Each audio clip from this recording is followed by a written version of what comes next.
When you purchase your car, do you know if you got the best payment possible? The answer is probably no. Oftentimes, your loan is packed with additional charges that can drive your monthly payment higher than it should be, costing you thousands of dollars more for your car. Hi, this is Patty, and here is your second chance to get the payment you deserve.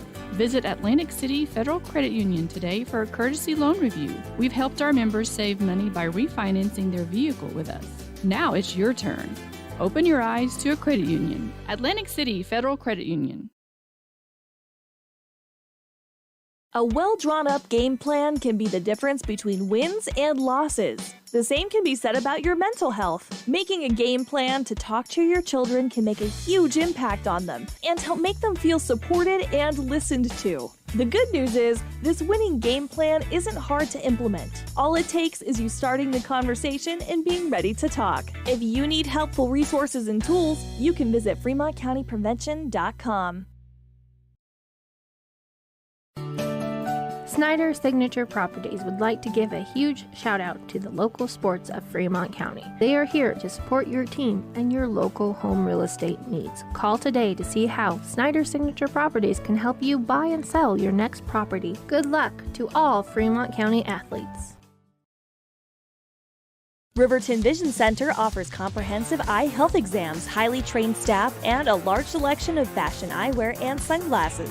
Dr. Ballard, Dr. Hinkle, and Dr. Frazier offer over 70 years of experience. Call Riverton Vision Center at 856-9451 to schedule an appointment today. Are you a caring person that wants to help but not sure where to go? Wyoming Senior Citizen Inc. is looking for caregivers across the state. Call 307-856-6880 to find out more information. They would like to wish all Fremont County athletes good luck this year. Want access to local news, sports, events, and more? Download the WYO Today app. Now available on all platforms. Stream your favorite radio station, submit something to buy, sell, or trade for deals on the dial, or view contests and special coupons. Better yet, the WYO Today app is the best way to access free HD video of Fremont and Hot Springs County athletics. It's all at your fingertips. Head to your app store or visit wyotoday.com to download the WYO Today app now.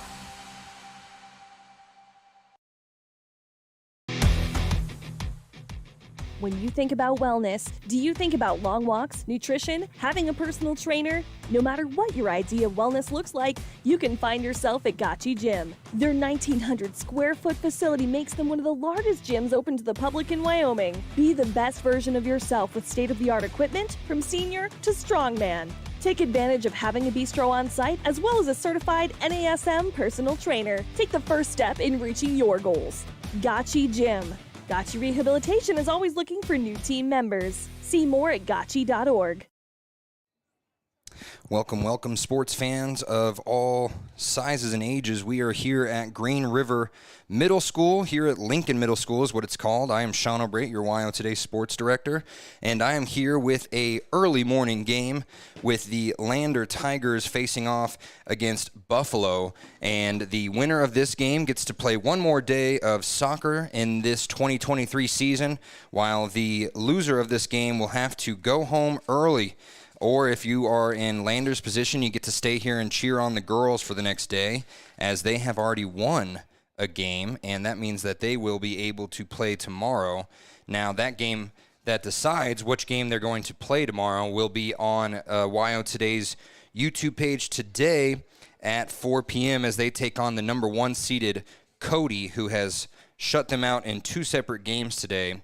And that will be a story for another day or another time, as we are more worried right now about the Lander Tigers, the boys falling yesterday to the number 1 seeded Worland team down at the high school. And it was not the prettiest of games altogether, but they did have a lot of nice shining moments, especially late in that first half. They controlled the ball extremely well. They had a big offensive burst at the beginning of the second half, and nothing fell, but they did have just a tremendous defensive output for much of the game outside of the first 10-15 minutes of the first half there. It's not their fault. They had one own goal from Callum Wheeler and then a penalty kick, and that's just not how this Lander team is going to win a game if those things happen. But today, I'm watching them practice, and they're going up against Buffalo. Buffalo yesterday falling to Pal. No, that's the girls. I'm sorry. I'm looking at the boys now. Buffalo yesterday falling to Cody 4-0, and Buffalo coming in with a little bit of a chip on their shoulder after the way that their season ended. They had quite a few good games this year, just didn't go their way, so they're hungry for more, and they are also, just like Lander, hungry for another day of play, and they are going to try and get that today against these Lander Tigers, who have had an up-and-down season. They started off a little awkwardly, especially with no healthy team up until about week 5 of the season. They didn't have a fully healthy team, and they still are really working with the bare minimum of what they can get as far as health goes. They're going to work with some players with some knee wraps on. I see a couple players putting their shoulder pads or shoulder wraps on, and it's just something they've dealt with all season long. They've only had 2 games, I believe, where they have had a fully healthy roster filled with all of their varsity players, and yesterday was one of them, and just didn't go their way. Worland, you got to give them their props. They have had one heck of a year.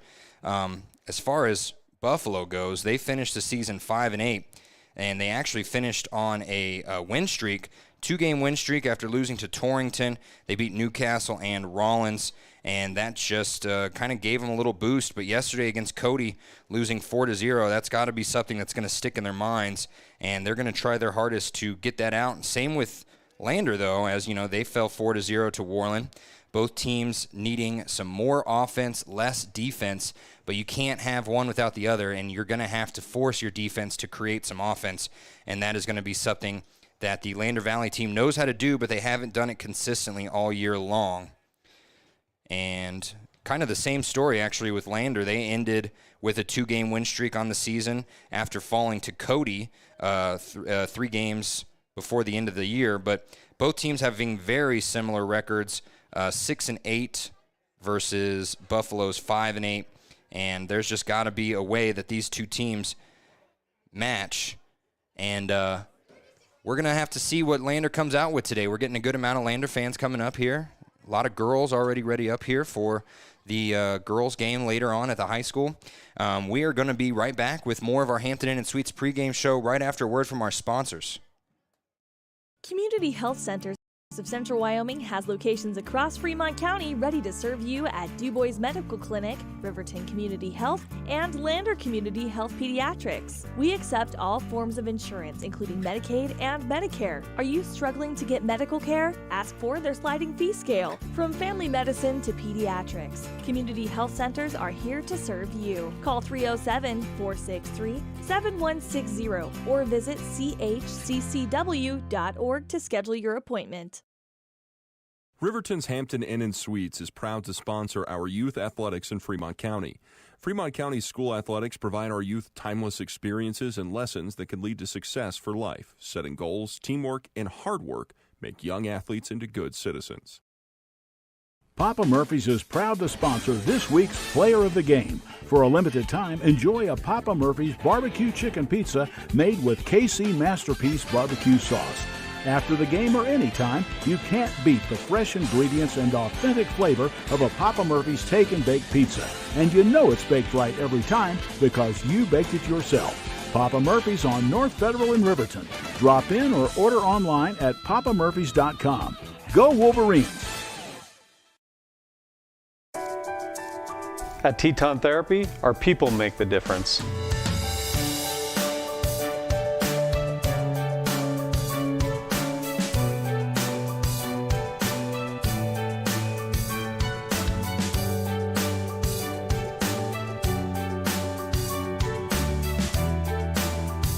You can live pain-free. The amazing staff at Teton Therapy can help in Lander and Riverton.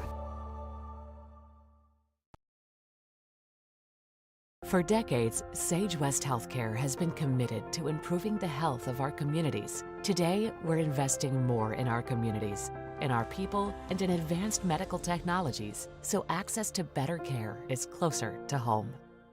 Wind River Family and Community Healthcare has clinics located in Arapahoe, Ethity, and Riverton. We provide family medical services along with dental, optometry, behavioral health, physical and occupational therapy, and more. Our in-house lab and pharmacy at all locations make for a one-stop primary health care center for your healthcare needs. Wind River Family and Community Healthcare is striving for a stronger, healthier community because Wind River cares. More information can be found at windrivercares.com. Your car or truck is an investment. When it needs repairs, you need someone you can trust to do the job right. Take it to Gunners Automotive. They repair all makes and models of cars and trucks, from oil changes to brakes, tires, and more. Gunners Automotive, 856-2288. Wyoglass wants to wish all the Lander Valley Tiger teams good luck this year. Wyoglass is locally owned and operated in Lander. They bleed green. Call or stop in today to get a quote on a window or get a quick fix on your window for a rock chip. Wyoglass is Lander. High Plains Power is a Touchstone Energy cooperative. What does that mean for you as a Rural Electric Association member? It all comes down to 7 principles: open membership, one voice, one vote, member benefits, independence, education, cooperation, and community. To understand how it all works, we're headed back in time. In 1879, electricity was in major cities, but rural areas were out of luck. In 1935, President FDR made it possible for companies to build power lines to unserved areas. By the time we hit 1941, some 400 electric co-ops had been organized to serve rural America, just like High Plains Power. For more information, visit highplainspower.org. Welcome back to the Hampton Inn & Suites pregame show, sponsored by, of course, Hampton Inn & Suites by Hilton. If you have to stay in Riverton or anywhere around Fremont County in Wyoming, first place you should check is Hampton Inn & Suites by Hilton.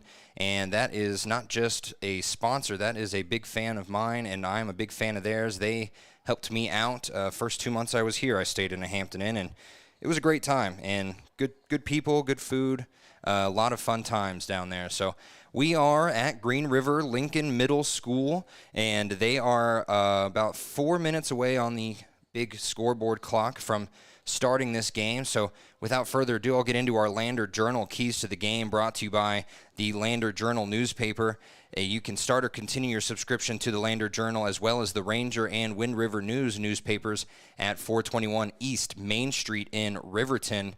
And that will include this weekend some great pictures from day one here at Green River and Rock Springs at the 4A state tournament, as well as a quick recap of day one. I know that'll come out tomorrow during the last games, but if you want to grab a copy of the Lander Journal or the Ranger, it's going to have a bunch of pictures of these Lander Tigers and Lady Tigers in it, and that is where we will start today with the Lander Tigers. We talked about it earlier. If they are down and out and they're losing, they lose by a shutout. They never get any offense going. Today, they have to be the first to initiate the offense. They're going to have to do something with Carter Ayers, Otis Beeson.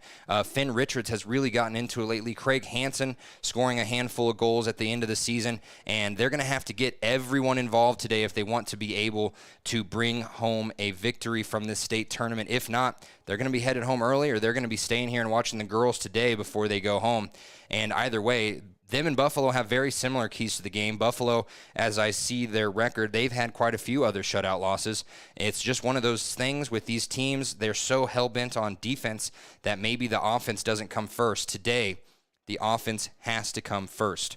And that is going to be where the keys to the game end on offense. As far as defense goes, Lander's been doing a pretty good job in the middle, stealing the ball away. Whenever the other team, especially a team like Cody or a team like yesterday, Worland, especially when they get behind the defensive line, there's only one person ever standing there between them and the goalie, and it's Callum Wheeler. You can't just rely on him. He did a lot of good work yesterday against Worland. He was able to, I think he had 2 goal saves himself. Obviously, he had the own goal as well, but that's going to be the last time we mention that because that was trying to save a goal, and it just accidentally went off his head a little awkwardly. So Callum Wheeler is not going to have to be the last line of defense today. He can be, but he can't be the entire 80 minutes today like he was yesterday and like he was against a lot of the big, better teams that they faced this year. So with that, I'm going to say thank you to the Lander Journal for sponsoring our Keys to the Game all season long, as well as in basketball, football, and baseball this year. We're going to be calling Lander Lobos baseball again on Sunday. They're going to have their Old Timers alumni game. That'll be a fun time. I believe that's going to be around 6 o'clock. I'll get more information on that before tomorrow, as tomorrow's the last games of the weekend here. Girls have to win today against Cody to get into the state championship. If they lose, they will be in the third place game, and that will be an entirely different situation for the Lady Tigers that they have been to the state championship 2 years in a row. So a third place game would be short of success in their mind. So this team, as I look at their regular season record, Lander coming out of the regular season 6-7. They're now 6-8 after yesterday. Buffalo coming out 5-7, and now they're 5-8 after yesterday. Point-wise, looks like Lander had 19 points according to YO Preps. Buffalo had 16 on the regular season, and you can add both of those together. They didn't have any goals yesterday, so they're going to have the exact same score. So let's get starting lineups ready here. Buffalo is still in the huddle, but I can give you Landers. I can pretty much give you Landers based off of just memory here, but as I look down at them, Cody Elliott, Eric Harms, Carter Ayers, Bear Blackburn, Otis Beeson, Finn Richards, Logan Witzke, Sequil Lozier, Colton Laird, and Callum Wheeler. Good to see Callum up and about today, as late in the game yesterday, he took a gnarly fall against Worland and ran into the goalposts on the right side of the goal as he was trying to defend against Worland, and he hit his knee hard on that bottom pole holding up the goal, and then came up holding his head as well. He had a lot of tough hits yesterday, and that is just something that he's been going through all year long. One of the only players that didn't really have a big injury this year. He had I should knock on wood there.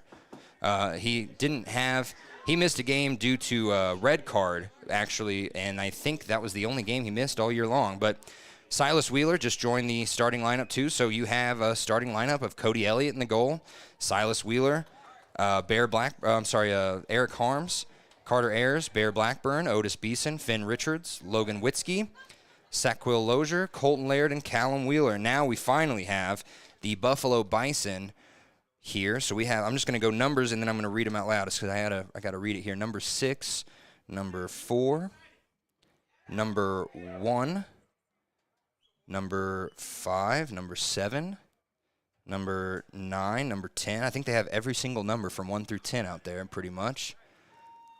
After number 10 is number 11, number 16, number 17, and number 23. And now I will give you their names and their grades. So at the goal is going to be sophomore Tommy Wonka.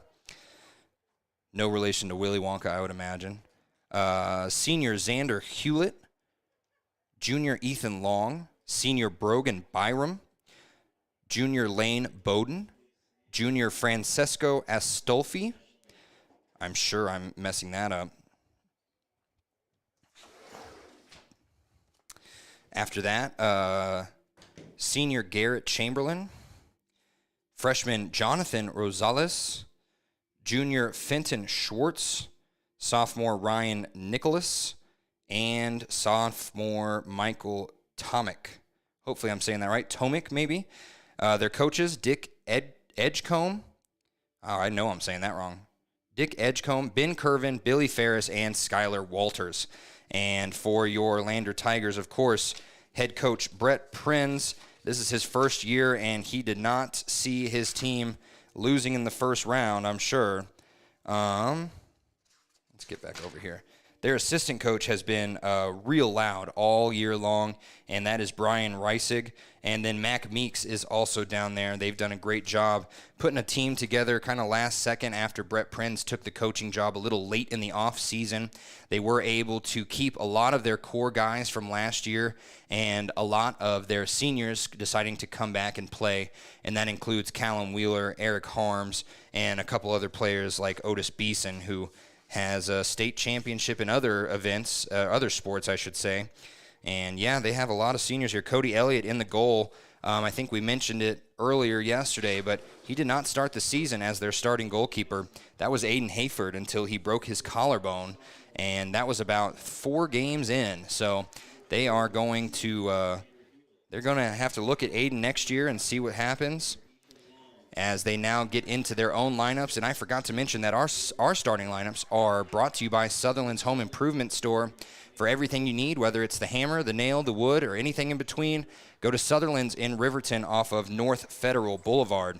Sutherland's, your home improvement store in Fremont County. So they're doing the actual starting lineups. Yesterday, they didn't even really bother. They just kind of put them out there, did the national anthem, and waved, and never actually mentioned their names. So Lander wearing their black jerseys, black pants, green numbers. Buffalo wearing their gold jerseys, black numbers, and black shorts. And I am just now realizing that I do not have my binoculars. And they are back in Little America. So I apologize, any Buffalo fans, if I get any names wrong. I guess you won't really know, is because of LVHS rules. We are not allowed to film this anyway. So you might not know. You may be a little surprised to hear some names out there, and if you are, go ahead and just comment underneath the YouTube page and say, hey, Decker Ferris isn't playing, or maybe he's not here this week. Who knows? But they're going to have some names here, and it is bright as the fog is starting to roll away, and you can see the sun just peeking through, and it's hitting right in my eyes up here in the beautiful press box down at Lincoln Middle School here in Green River at the home of the Wolves, as they are getting done with Lander's starting lineup. No one knows how to say Lozier's first name right, and that includes me. I believe it is Sackville Lozier. And Callum Wheeler, the final piece of the puzzle here for Lander. Good news about Buffalo, they have some larger numbers on the back of their jerseys, so it will be a little easier to see them as they turn around, but man, no binoculars. I really messed up today. I was so focused on getting here in time from Little America, as well as getting breakfast for myself, my wife, and my infant child, that I just didn't even grab the backpack with the binoculars in it. And that's stupid old Shawn. So that's going to do it for our Hampton Inn & Suites pregame show. Again, if you are staying in Riverton, in Fremont County, or anywhere in Wyoming or the rest of the United States, first place you should check for rooms is, of course, Hampton Inn & Suites by Hilton. Lander's going to be moving left to right in this first half on your radio dial. Buffalo moving right to left. Goalies take their positions. And, man, should have brought some sunglasses. That's what we really should have done here. It's going to be Silas Wheeler taking the first kick. And let's get this timer all ready to go. We don't want to mess up time like we did yesterday. Waiting on the whistle.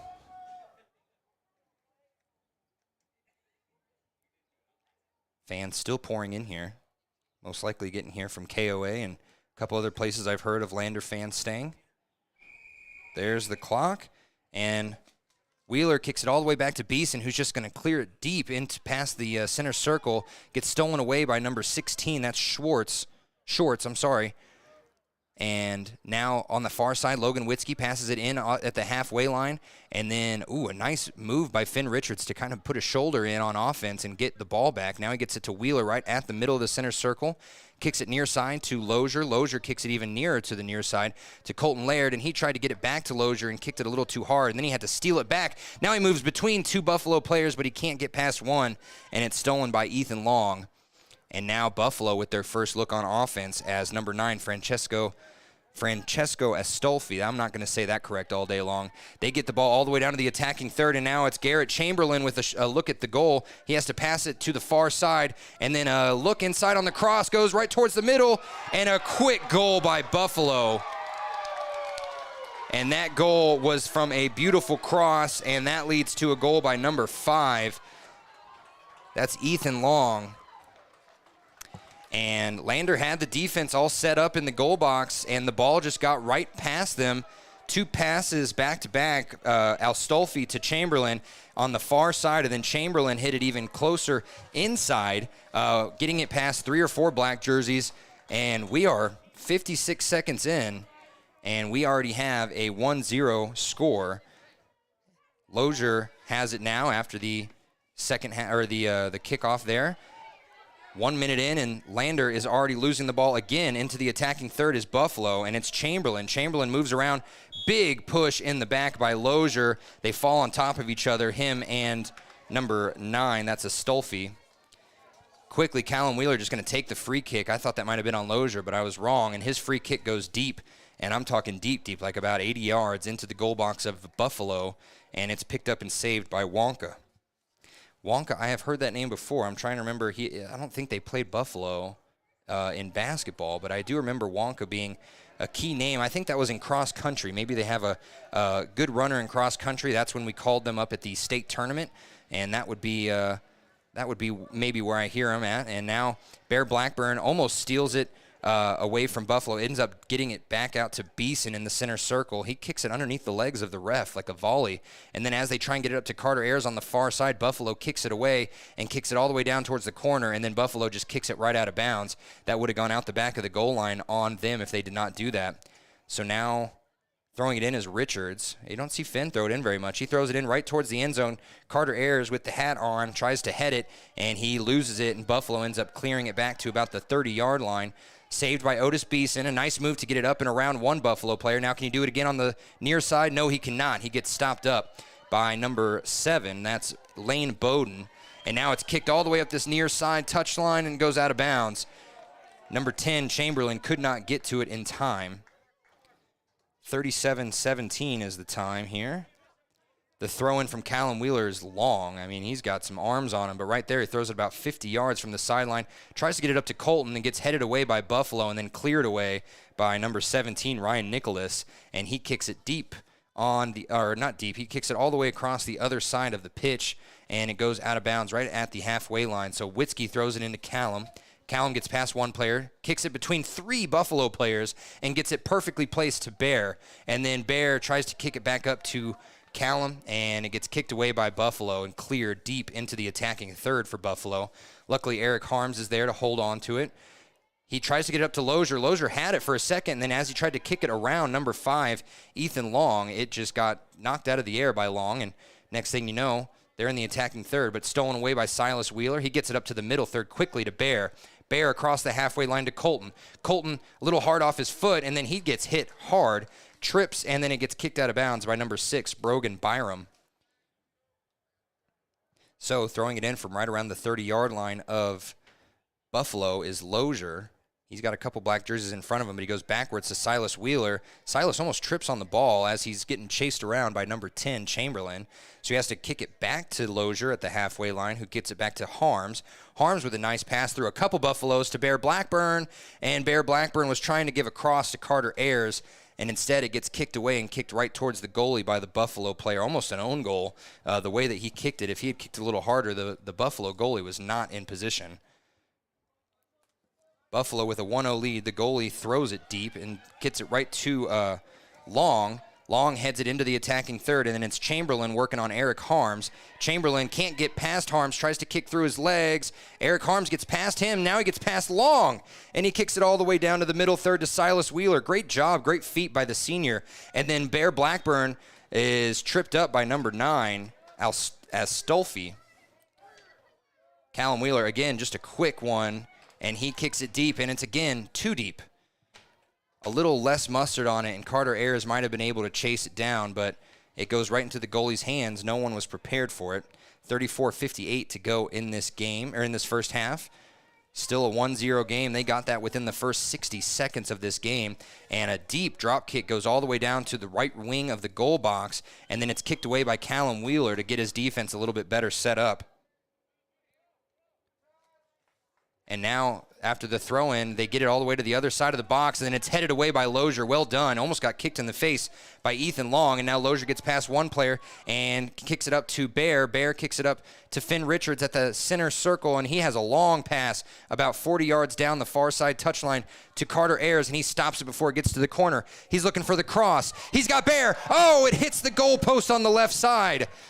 Oh, Bear Blackburn had an opportunity with a perfect look, and then Carter Ayers rolls around, and the ref, I didn't see the ref on the near side called offsides.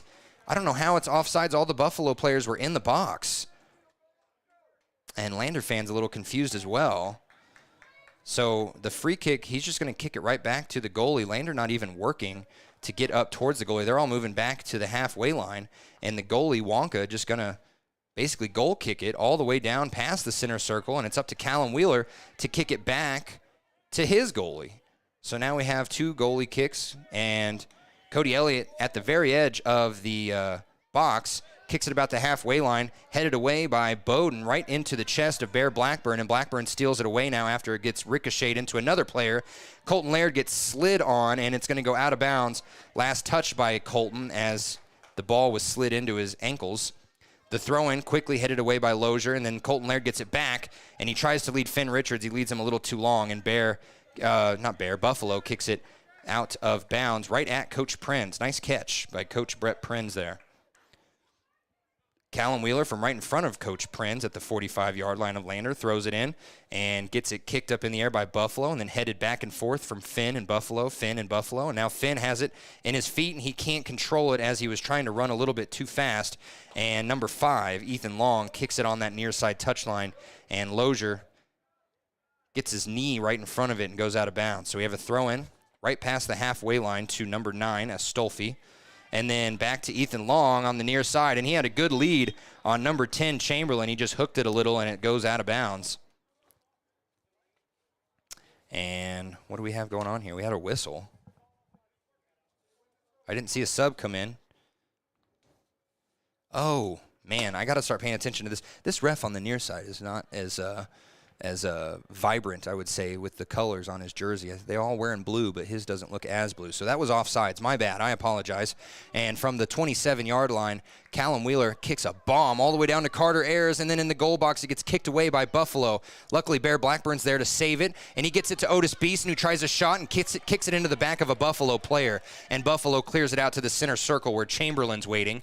Chamberlain turns around, has a nice lead on the far side touchline, and it's still in bounds, and he's got a cross, and Eric Harms kicks it away. Luckily, Eric Harms was right in the right place at the right time, and Silas Wheeler going to be whistled as he just bum rushes over Chamberlain and literally steps over him like Allen Iverson over Ty Lue. The throw-in from Buffalo gets away from them, and then Silas Wheeler and Witzke kind of lose it to number 4. That's Xander Hewlett, and he has a cross, almost gets picked up by Ethan Long at the edge of the box, but instead Callum Wheeler steals it, and now Logan Witzke kicks it deep down the far side touchline and goes out of bounds. Carter Ayers was about 3 yards away from being able to get that and stop it, but he could not. This 1-0 game, 9 minutes in, Buffalo doesn't feel like they're in control. You wouldn't even really feel like it's a 1-0 game right now if you didn't watch the first minute. And Buffalo throws it in right around the edge of the middle third. They give it back and forth. Silas Wheeler, number 17, Ryan Nicholas, trips right in front of Silas Wheeler. So Silas gets the ball and then loses it as he tries to get it to Finn. Luckily, Callum Wheeler and Witzke there to save it as they're entering the attacking third. Buffalo is. They get it up on the far side touchline. And then a sliding tackle on Logan Witzke goes out of bounds. Last touch by Buffalo. Buffalo was claiming that Witzke last touched it, and I don't know what he was seeing, but the ref sides with Lander. So Wheeler going to throw it in from the 40-yard line. He throws it in about 20, 30 yards. Carter Ayers gets tripped up by the number 23, the sophomore Michael Tomic, one of the other two, and then it goes out of bounds again as Lander was trying to run up to it. Buffalo just kicks it out. So Silas Wheeler gets the throw in from Witzke. Witzke back.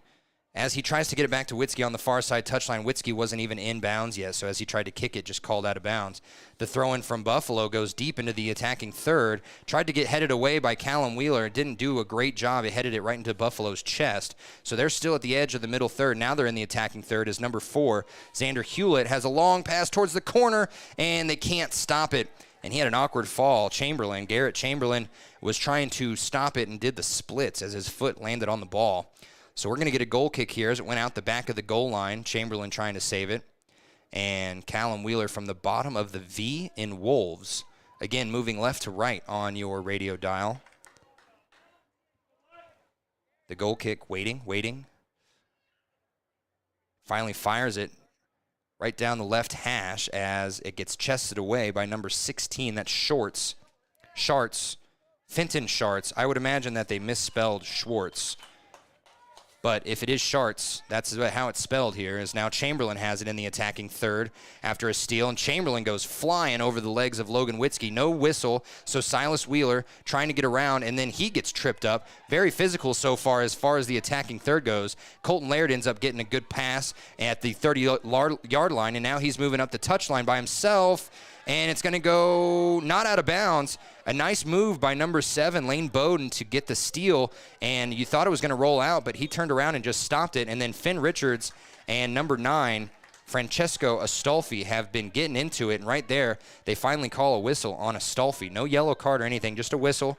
So it's going to be a free kick here from the edge of the center circle, right around the 43-yard line of Lander. Callum Wheeler kicks it over the head of 2 Buffalo players, and it goes out the back of the goal line as Carter Ayers could not corral it in time.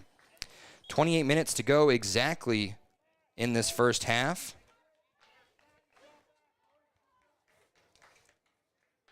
Now we have a substitution coming in. Number 19, Jake Urruti, in for number 4, Xander Hewlett, the senior.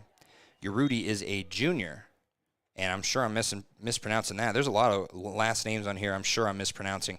Urruty is Urruti, and then Schartz is Sharts. The goal kick from the Buffalo goalie goes right at the halfway line. Silas Wheeler there to stop it with his foot.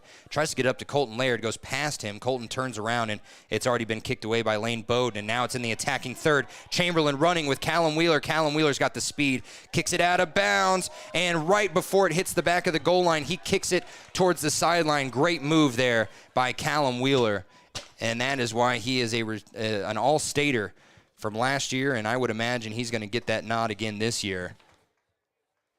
Chamberlain now coming out. Number 2, Preston Braley, a senior, coming in. So the throw in from right at the edge of basically a corner kick, but it's a throw in, goes past 2 Lander players, and Eric Harms heads it away. Callum Wheeler loses it in the sun as the ball goes high. Now he heads it away and heads it, perfectly to Bear Blackburn, who tries to get it to Colton Laird. Colton has to stop by the near touchline to be able to save it from going out of bounds. Now Lozier battling with number 9, Astolfi. Lozier gets past him and then kicks a long crossing pass to the left hash on the other side of the pitch. Otis Beeson has to stop it from being stolen. Now Carter Ayers has it at the edge of the middle third, gets it back up to Otis. Otis trying to move around one player, ends up passing it pretty deep to Colton Laird and gets stolen away and kicked high past the middle third. And now again, Buffalo in good position with only one player to beat, and that's Callum Wheeler as he accidentally heads it towards the goalie. Eric Harms makes up some time, though, and kicks it high and out of bounds on the far side. So Preston Braley going to throw it in from the 5-yard line of Lander.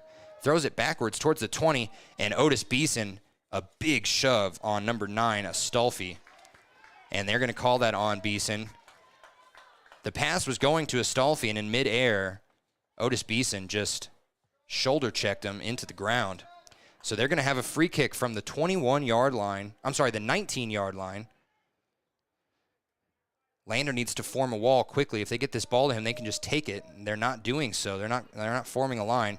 Now they are. It's Witzke, Finn Richards, Otis Beeson, and Colton Laird. Nope, Beeson's going to step back into the goal box, so it's going to be 3 of their shorter players in a line. And they're just going to short roll it to number 9, Astolfi, right down the 20-yard line. He gets around 3 players. He's going to look for a cross. He has to stop, and he gets Witzke to jump, and now he has a cross. And luckily, Callum Wheeler was there with the chest. He chests it out back towards the 20-yard line. Buffalo still has it, though, now, as they move past Beeson and Finn Richards. It's number 9 again, Astolfi. And Astolfi goes all the way to that far side touchline, trying not to get out of bounds, and Beeson with a trip. Is that going to be out of bounds on the far side, or is that going to be a trip and a free kick? It is going to be a free kick from the 2-yard line on the far side of on the right wing of the goal box on the far side of the pitch from us. Wind is starting to pick up a little bit, nothing serious. He kicks it over the heads of 2 Lander players in a line, and the ball just gets ricocheted off of a weird header by 2 players into the hands of Cody Elliott. Nicely done for Elliott to be ready. And then he throws it up to Finn Richards as soon as he turns around on the 35-yard line and gets stolen away. Luckily, Lozier and Silas Wheeler are there. Lozier tries to pass it up to Bear, gets stolen away, and now number 7 with a long kick, and that was about from the 40-yard line. That was Lane Bowden, the junior, and he got some air underneath it. Luckily, Cody Elliott was there, and he just grabs it out of the air before anyone can even enter the goal box. So now Elliott, having himself a day so far, he drop kicks it right at the halfway line and gets picked up by Buffalo. That's a Stolfi. Silas Wheeler steals it from him, kicks it up past the center circle to Carter Ayers. Carter Ayers is passed to Bear Blackburn, kicked up in the air, and then headed away by Bowden. But chested by Finn Richards right near the near side touchline, and then it goes out of bounds, and that was last touched by Bowden. So down by the right corner near side, we're going to have a sub first, but Finn Richards is going to throw it in. We have Sawyer Knockhazel and Craig Hansen coming in for Logan Witzke.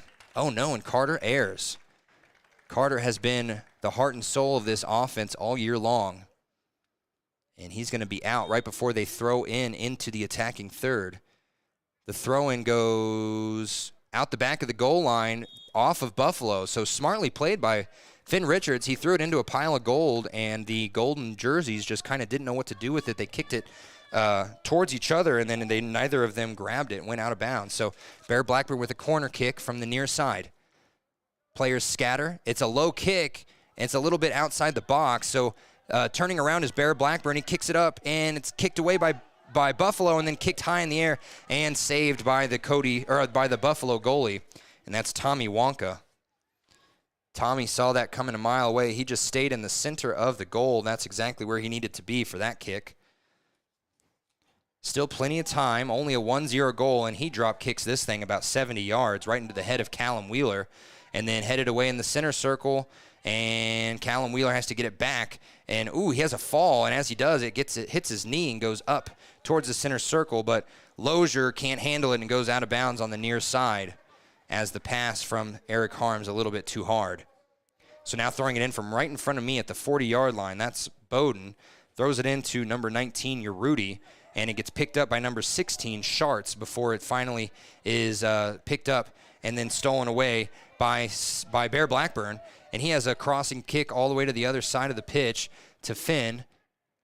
Finn tries to kick it up towards the middle to Colton and ends up getting kicked high in the air by Buffalo. And Otis Beeson trying to get it up, and he kicks it backwards. So back and forth now.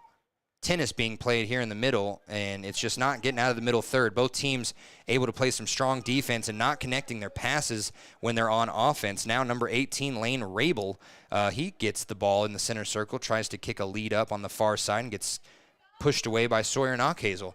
Now Finn Richards battling on the far side with, that looks like Ryan Nicholas, and it goes out of bounds off Nicholas. So the quick throw in right to Bear in the middle of the attacking third. And Buffalo gets it, kicks it back to their goalie, who just clears it deep. And this could go into the goal box. It is, and I think Cody Elliott just going to keep it up at the left corner of the goal box in the wing. See what he does here, drop kick it, maybe short pass it. No, he's going to drop kick it. It's not going to go very far. This one, a high flyer, goes right at the halfway line, kicked back by Bear. Lozier has it, and then he's tripped up on the way into the center circle by Astolfi. And now a good lead by Buffalo, and it gets into the goal box, and Cody Elliott just goes up and slides on top of it before a gold jersey can get to it. Well done by Cody Elliott. Now a couple triangle passes connect. Callum Wheeler and Otis Beeson, and now Callum all the way downfield gets it to Finn, and a whistle on Buffalo as Callum Wheeler goes flying. Tripping foul there on Callum. So Callum going to take a free kick from the 35-yard line, kicks it right into the back of the only player standing in front of him, and that was Braley. He gets it ricocheted right back to him, though, and he pushes it back, and now Callum has it at the 30-yard line on the near side. He gets tripped up, almost handballs it as he falls to the ground, but he stops. He gets it over to Lozier, and he is tightrope in this touchline. He is an inch away, and now he kicks it back out to Beeson. Beeson gets the ball stolen away, and I can't see a number on that. Oh, that's Astolfi that stole it away. And now Beeson able to get in front of his pass, and he kicks it in the air. Now Beeson and Astolfi battling right towards the halfway line, and it's going to be Buffalo that wins that as number 16, Schartz, gets it, and he throws it, or kicks it up towards the attacking third, where Lozier's going to just kind of walk it towards the sideline here, and him and number 8, or is that 18? I apologize, Rabel, just battling back and forth, and Rabel kicks it out on the near side touchline. And we have subs coming in. Carter Ayers coming back. And then for Buffalo, we have a wholesale change here. Number 4, number 10, and number 5. 5 being Ethan Long, the only goal scorer here. Xander Hewlett back in and Garrett Chamberlain back in. Lots of seniors on this team, mainly juniors, though. They have 4 seniors and about 10 juniors.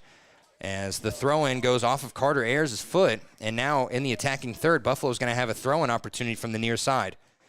Number 7, Bowden, throws it in, and Carter just heads it right out past 2 players for Buffalo, and then it gets picked up by Hewlett. Number 4 versus number 4, Silas Wheeler, him and Hewlett just going back and forth, legs crossing, and Silas ends up getting the ball, but he kicks it right towards the middle third where a Buffalo player was waiting, and now they kick it into the goal box, and right there waiting was Callum Wheeler. Now Beeson has it, exiting the defending third, and gets it up to Carter Ayers, who just gets it poked away by Schartz, and then the ball gets kicked into the goal box, and Cody Elliott just going to keep it up and corral it and save it from going out the back of the goal line. He could have let that happen, but either way, he's just going to slow roll it to Sawyer Knockhazel, about 20 yards away from the goal box. Sawyer gets it up to Beeson. Beeson wasn't prepared for it. He had to turn around and barely got a foot on it, but still keeps it. And he tries to kick it deep, and waiting for it is Astolfi right in front of him, about 5 yards. It kicks into his back, and then Eric Harms with a high ball goes into the bleachers here. And no fans coming to get it. Nope, 1 fan coming to get it. The throw-in from Buffalo goes right into the left wing of the goal box and stolen away by Eric Harms. Now picks it up, gets it to Carter Ayers. Ayers passes it across towards the center circle where Finn is waiting. Finn with a long lead, and it's too long for Craig Hansen. Gets kicked out of bounds, though, by Buffalo, and on that far side, Finn goes and grabs another ball. He puts it up to Silas. Silas with a small pass back to Finn, and then it goes out the back of the goal line, and it's going to be a corner kick. Last touch by Buffalo as Finn and another Buffalo player were battling for possession on that corner. Man, this sun is bright, and it's hot, and it's causing my... We're going to have to put something over my machinery here. So this corner kick, as Finn had to go and get his own ball deep past the track. I don't know where the ball boy or girls are. I can smell the sunscreen. I needed it yesterday. I came in with a huge sunburn today. So Finn with the corner kick off the head. Oh, just a little bit right. Who was that? I think that was Silas that got a head on it, and it was just about 2 feet to the right of the goal. Well placed, just a little bit too much oomph on it, and it kind of just pulled to the right. Now coming in for Buffalo, Lane Rabel coming in for Astolfi. And finally, I can get a few minutes away from mispronouncing someone's last name. So a goal kick from Buffalo goes right at Colton Laird, and he misses it, but Lozier there to save it as it enters the attacking third now. Chamberlain has it. He just has a short pass, and it goes up towards the left wing. Cody Elliott can't grab it because it was outside the goal box, but he kicks it, and he kicks it right at Chamberlain. And now Callum Wheeler, after a big kick into the goal box, Callum Wheeler kicks it, and it hits the knees of Chamberlain, and it goes out the back of the goal line. And, I mean, when I say he kicked it, he turned around, and it looked like an anime soccer kick. He just went full 360 with his right leg and powered that one about 2 feet into the shin of Chamberlain. And instead of a big goal kick here, Callum Wheeler just kicks it to the far side, right to Witzke. Witzke tries to kick it into the middle, and it's stolen away by Rabel. Luckily, Otis Beeson gets Rabel to drop the ball there, and now it's stolen back and forth here. Buffalo moves all their players except for 2 into the attacking third where they're at. Lozier gets a nice foot on it, kicks it up and high and out towards the middle third, and, boy, just not enough urgency by Bear Blackburn. He stopped it, and he let it hit the ground, and he just waited and waited and waited as a shin guard has flown off of a Buffalo player, so they're waiting. He's grabbing it. Now back and forth at the center circle. Silas up to Finn. Finn tried to get it back to Carter, and it was a little bit too long, but now Silas has it, and he does a nice move to get past Nicholas, and he puts Nicholas in a blender. He just turned around, and now Carter Ayers has it right towards the attacking third. He gets stolen away, slid on by Ethan Long, and then kicked away by Buffalo, but luckily Silas Wheeler still in the attacking third is there waiting for it. A good cross over to to Sequel Lozier, and Lozier couldn't get to it in time. And then number 7, that's Bowden. He gets it up near the near side touchline, and it gets stolen away by Eric Harms. Eric kicks it up towards Lozier, and then Ethan Long steals it and kicks it right at Sequel Lozier to get it out of bounds. So throwing it in is Buffalo. The Buffalo girls have shown up at the game here. They are now going to be cheering on their team. Number 11, that's Rosales. First time I've had to call his name on the defensive line. He stops the ball and clears it all the way down to the goal box where Cody Elliott is waiting. The ball goes to Lozier. I didn't even see if he threw it or kicked it, but Lozier got through 2 players before a Buffalo player finally reached, and they're saying offsides on Chamberlain. And even as a Lander homer, I don't think that was offsides. There was 2 players behind him. But either way, it's going to be from the 29-yard line of Lander. Callum Wheeler, just a short pass right towards the middle of the field, right at Silas Wheeler. Gets past one player in the center circle and then kicks it right at another Buffalo player who kicks it high. And there, Eric Harms, a nice move to fake out Ethan Long, and he ends up moving with it now. And we had a whistle and I guess offsides on Lander, but they weren't even close to getting the ball to the players' offsides. Maybe it was a whistle on Harms, but he didn't do anything egregious. He just spun around. So number 7, that's Bowden, kicks it with the left foot into the box. Luckily, Sawyer Knockhazel was there to put a body as one shot went up, hit his body, and then Buffalo took another shot off the ricochet, and it goes high and sailing over the goal. So again, Lander gets a little lucky there. 12:25 to go in this first half.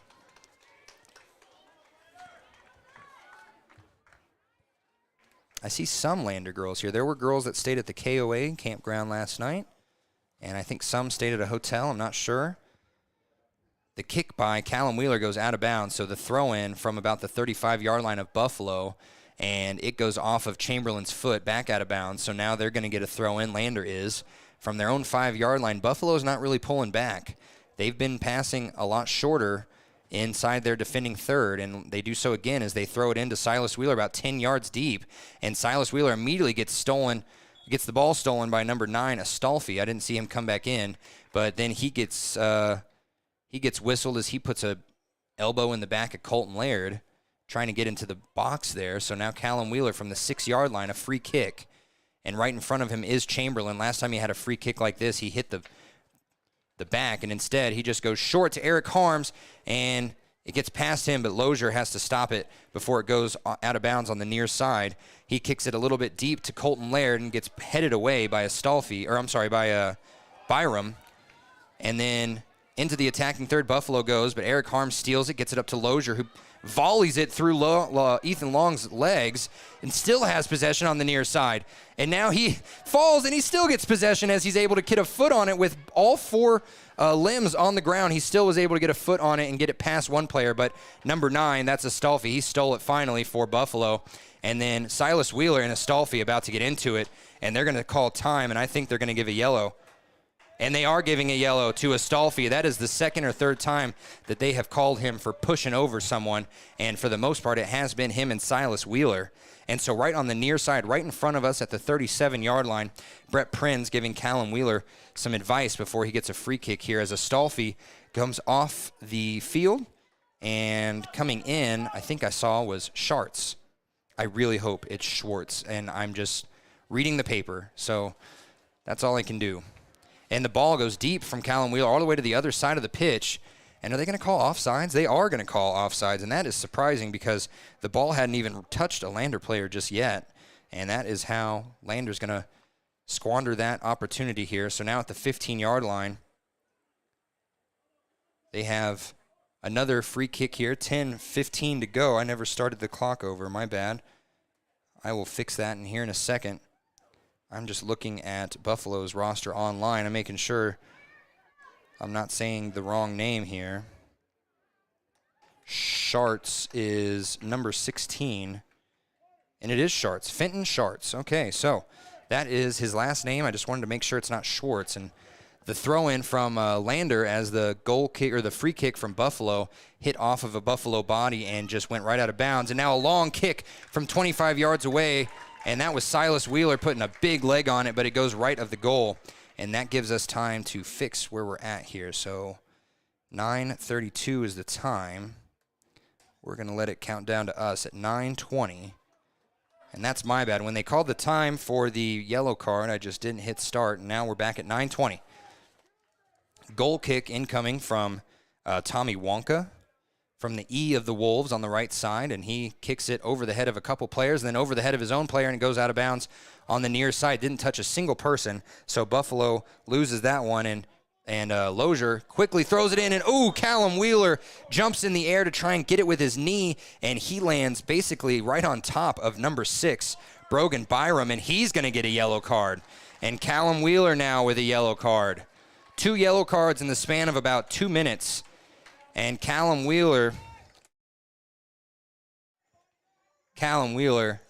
upset with himself, but at 8:54 to go, they put in, who did they put in here? I think I saw them put in Sawyer, but I didn't see him come out. And we're waiting on the whistle. It's 8:54, so I'm going to let this count down to us.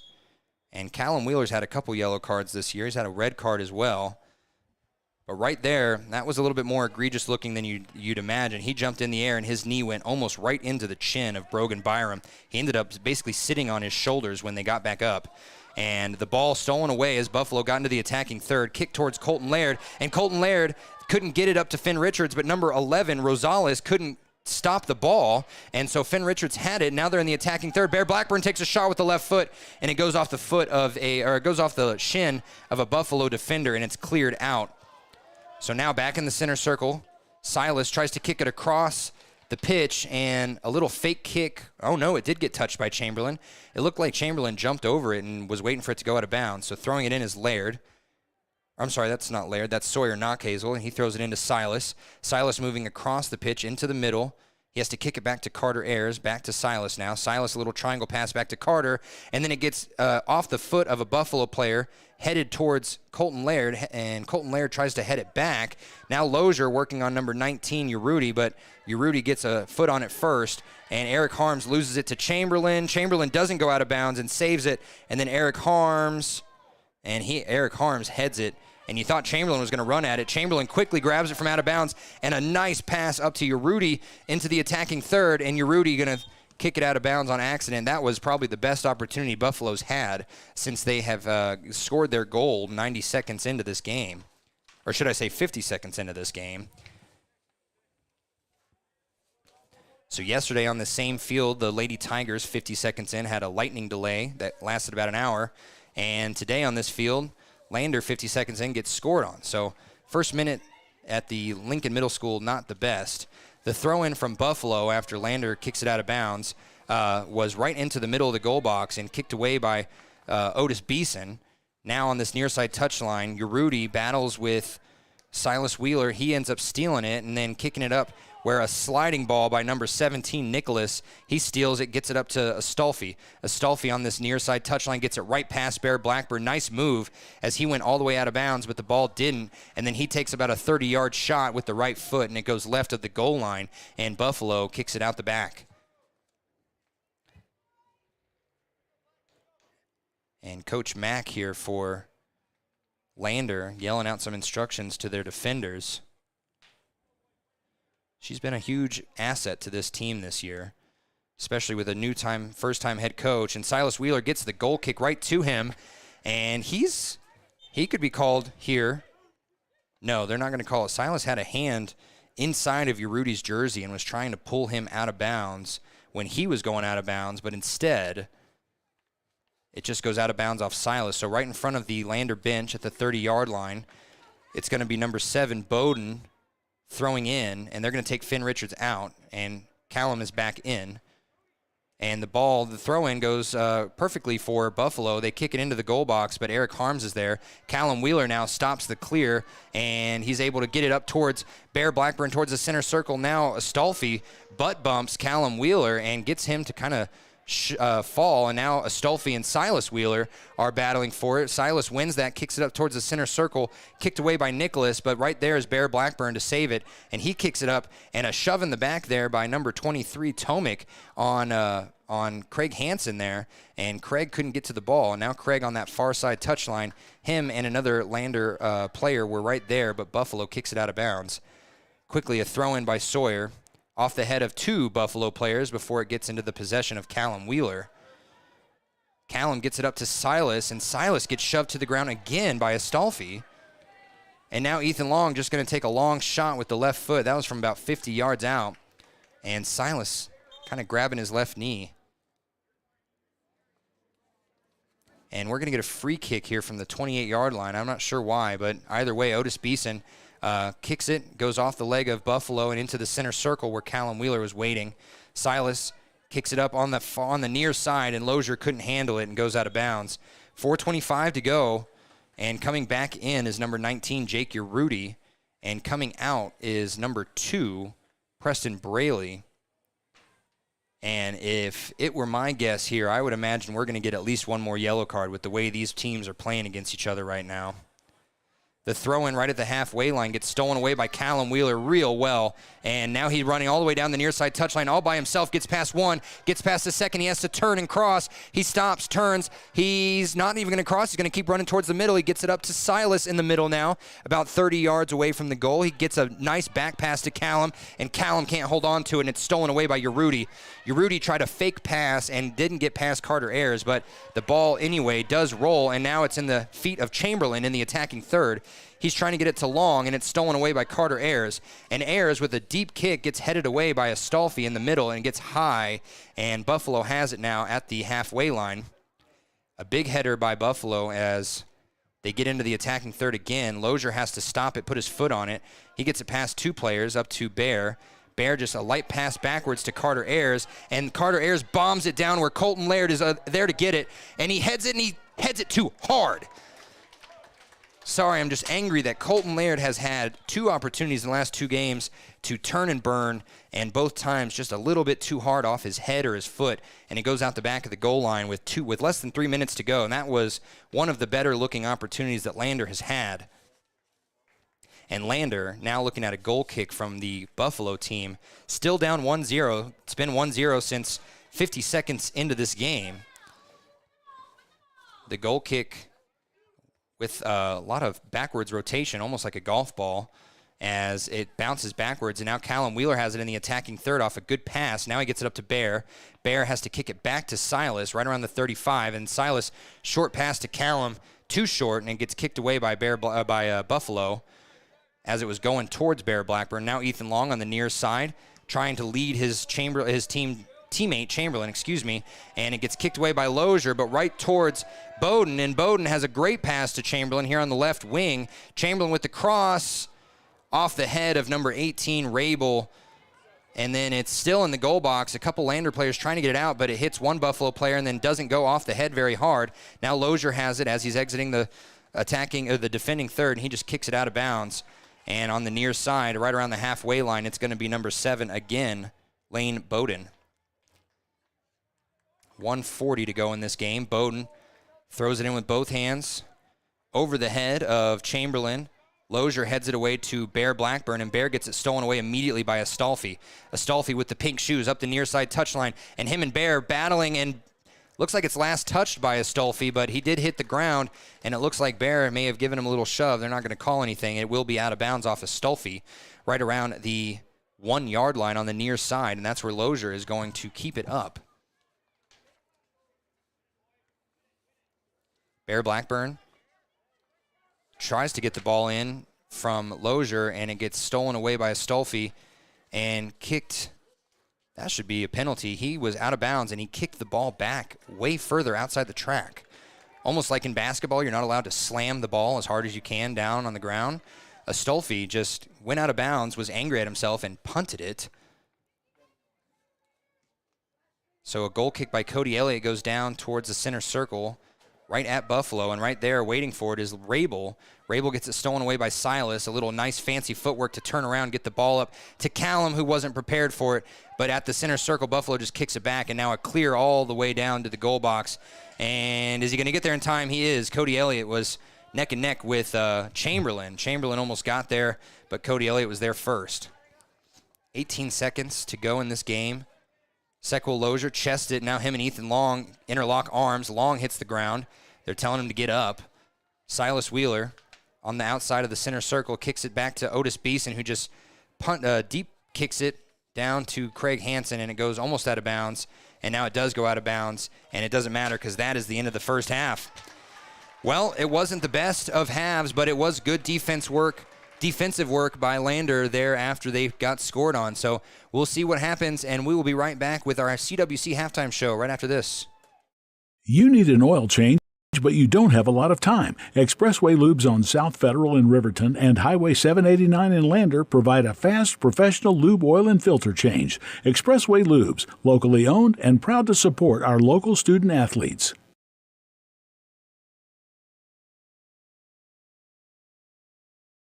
Central Wyoming College now offers Bachelor of Applied Science degrees in Early Childhood Education and Organizational Management and Leadership, with an emphasis in outdoor education, tribal leadership, or business and entrepreneurial leadership. CWC offers 3 ways to learn: online, virtual, and in person. Learn, grow, lead, and advance at Central Wyoming College. CWC is leading the way with expanded programs in the Bachelor of Applied Science degrees. If your vehicle needs repair, you can depend on the crew at Extra Care Auto Repair. They can repair almost anything with wheels, gas, diesel, domestic, or import, and their work is top quality and reliable. Extra Care Auto Repair on North Federal in Riverton. The Stock Dock is proud to serve all of Fremont County and surrounding areas. They are dedicated to providing the highest level of veterinarian medicine along with friendly and compassionate service. They service all pets of shapes and sizes between dogs and cows and cats and horses. They treat your animal like it's their own. The Stock Dock.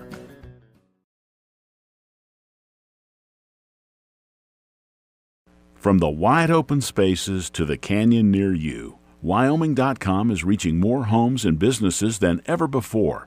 For more than 25 years, we've aimed to provide the best internet and phone service to meet the needs of our customers all across the great state of Wyoming. Now it's getting even better. Wyoming.com, expanding to an area near you. Wyoming.com. We're out there. The choice is yours. Sutherland's Friends of the Family Plus Consumer Credit Card lets you choose from 5% off instantly at the register or special financing on qualifying purchases. That means no forms, no waiting, no rebates. You can choose 5% off instantly with your Sutherland's credit card. Got a big project? Choose special financing. The choice is yours with Sutherland's Friends of the Family Plus Consumer Credit Card. Subject to credit approval. Minimum monthly payment required. See store for details. Only at Sutherland's. Welcome back to our CWC halftime show. I have a very special guest here. It is Ella Stanbury's father, Jeff Stanbury, a longtime Lander resident. Well, Mr. Stanbury, first off, let's talk about Ella. She's had a great season so far. Does she get her soccer skills from you?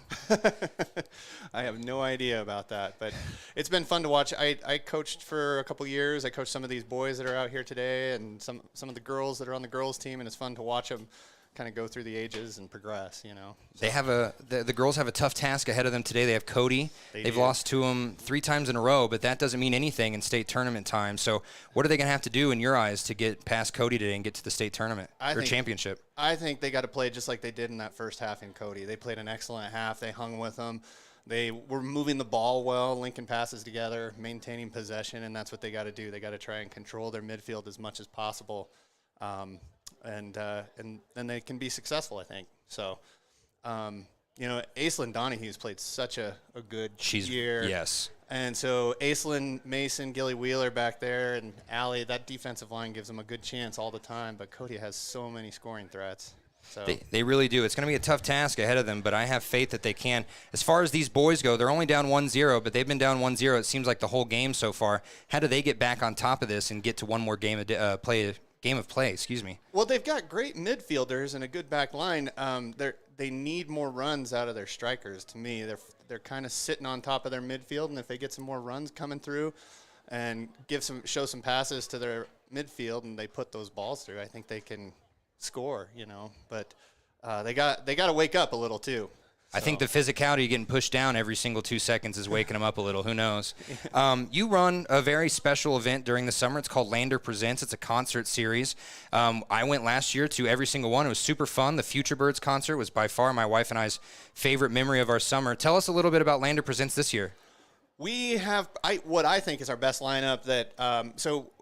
When we started Lander Presents, it's sort of evolved from Lander Live. And Lander Live, we started with the Chamber of Commerce when Brian Fable was the chamber director. And when Brian left, we started Lander Presents. So I kind of view them as sort of the same organization over the time, or evolved out of that. And I think that this lineup that we have this year is our biggest lineup that we've had. Margot Price, in my opinion, is one of the biggest outlaw country, at least probably the biggest female outlaw country star out there. She's nominated for Artist of the Year, Americana Music Awards Artist of the Year, Album of the Year, and Song of the Year. She's been nominated for Grammys. She's been the musical guest on Saturday Night Live, so that's a great act. The opening act that she's bringing with her, Kelsey Walden, is also a significant act. Our openers this year could be headliners in their own right. Kelsey Walden is great. July 20th, we have Raylan Baxter, who's a great singer-songwriter. Very cool. Yeah, I've heard of him. Really different. And then, so what I'm excited about, too, is we had Liz Cooper as a headliner last year. She's opening for Raylan Baxter this year. And last year, when she showed up, her drummer had to go to the emergency room. So she had to play our show without a drummer.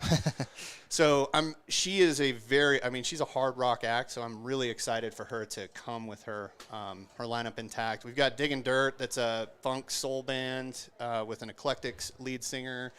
And then we have Future Birds returning.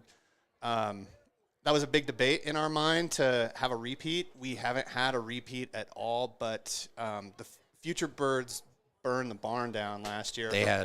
For both the private show that we had and the park show, and so we kind of, they endeared themselves to us, and kind of making them Lander's house band, I suppose. Well, and I remember interviewing them at that private show, and that they have ties to Lander that they didn't even recognize. Their first album cover was actually taken at Sinks Canyon. Yeah, so they I don't know if you've seen it, but they recorded a music video while they were in Lander. Yes, they did. Yeah, well, we were in it, yeah. And so when I took them up to record that video, I had picked Carter up at the airport, and he told me that, and the rest of the band didn't know where that photograph was taken. So when we hiked up to the falls to shoot that video, Carter told them, and they were all looking, and then we finally found that cliffside. The spot, yeah. And it was a cool moment to watch all of them observe. Because they've been together for a while, so. That would be cool. Well, hey, thank you so much for coming up here. We got 2.5 minutes before the second half starts. We're going to root for the boys to get back on top. Thank you for joining us, Mr. Stanbury. Thanks a lot. From the field to the court, to the pool, and beyond, Fremont County athletes give their blood, sweat, and tears for their teammates and community. Why compromise that with alcohol or marijuana? Help your athlete make the most of their playing time by avoiding the dangers and impact that substance use can have on their performance and future. For more resources and information, visit FremontCountyPrevention.com. If you're tired of paying ridiculously high gas prices, there is a solution that can save you a bunch of money. In fact, it won't cost you a cent. How do you do that? Take the Blue Bus. WRTA bus lines will get you around the county for free. That's right, free, no charge. It doesn't get cheaper than free. Go to WRTAbuslines.com and download the schedule, or look for a schedule in the Ranger, Lander Journal, or Wind River News. WRTA Bus Lines, proud to serve Fremont County. Hometown Freedom Healthcare, making healthcare great. Providing coverage in family medicine, women's health, pediatrics, and mental health. Meet providers Tara Blumenshine and Adina Vasco and Jessica Rodriguez. Come see us at Hometown Freedom Healthcare, locally owned, 463-0541.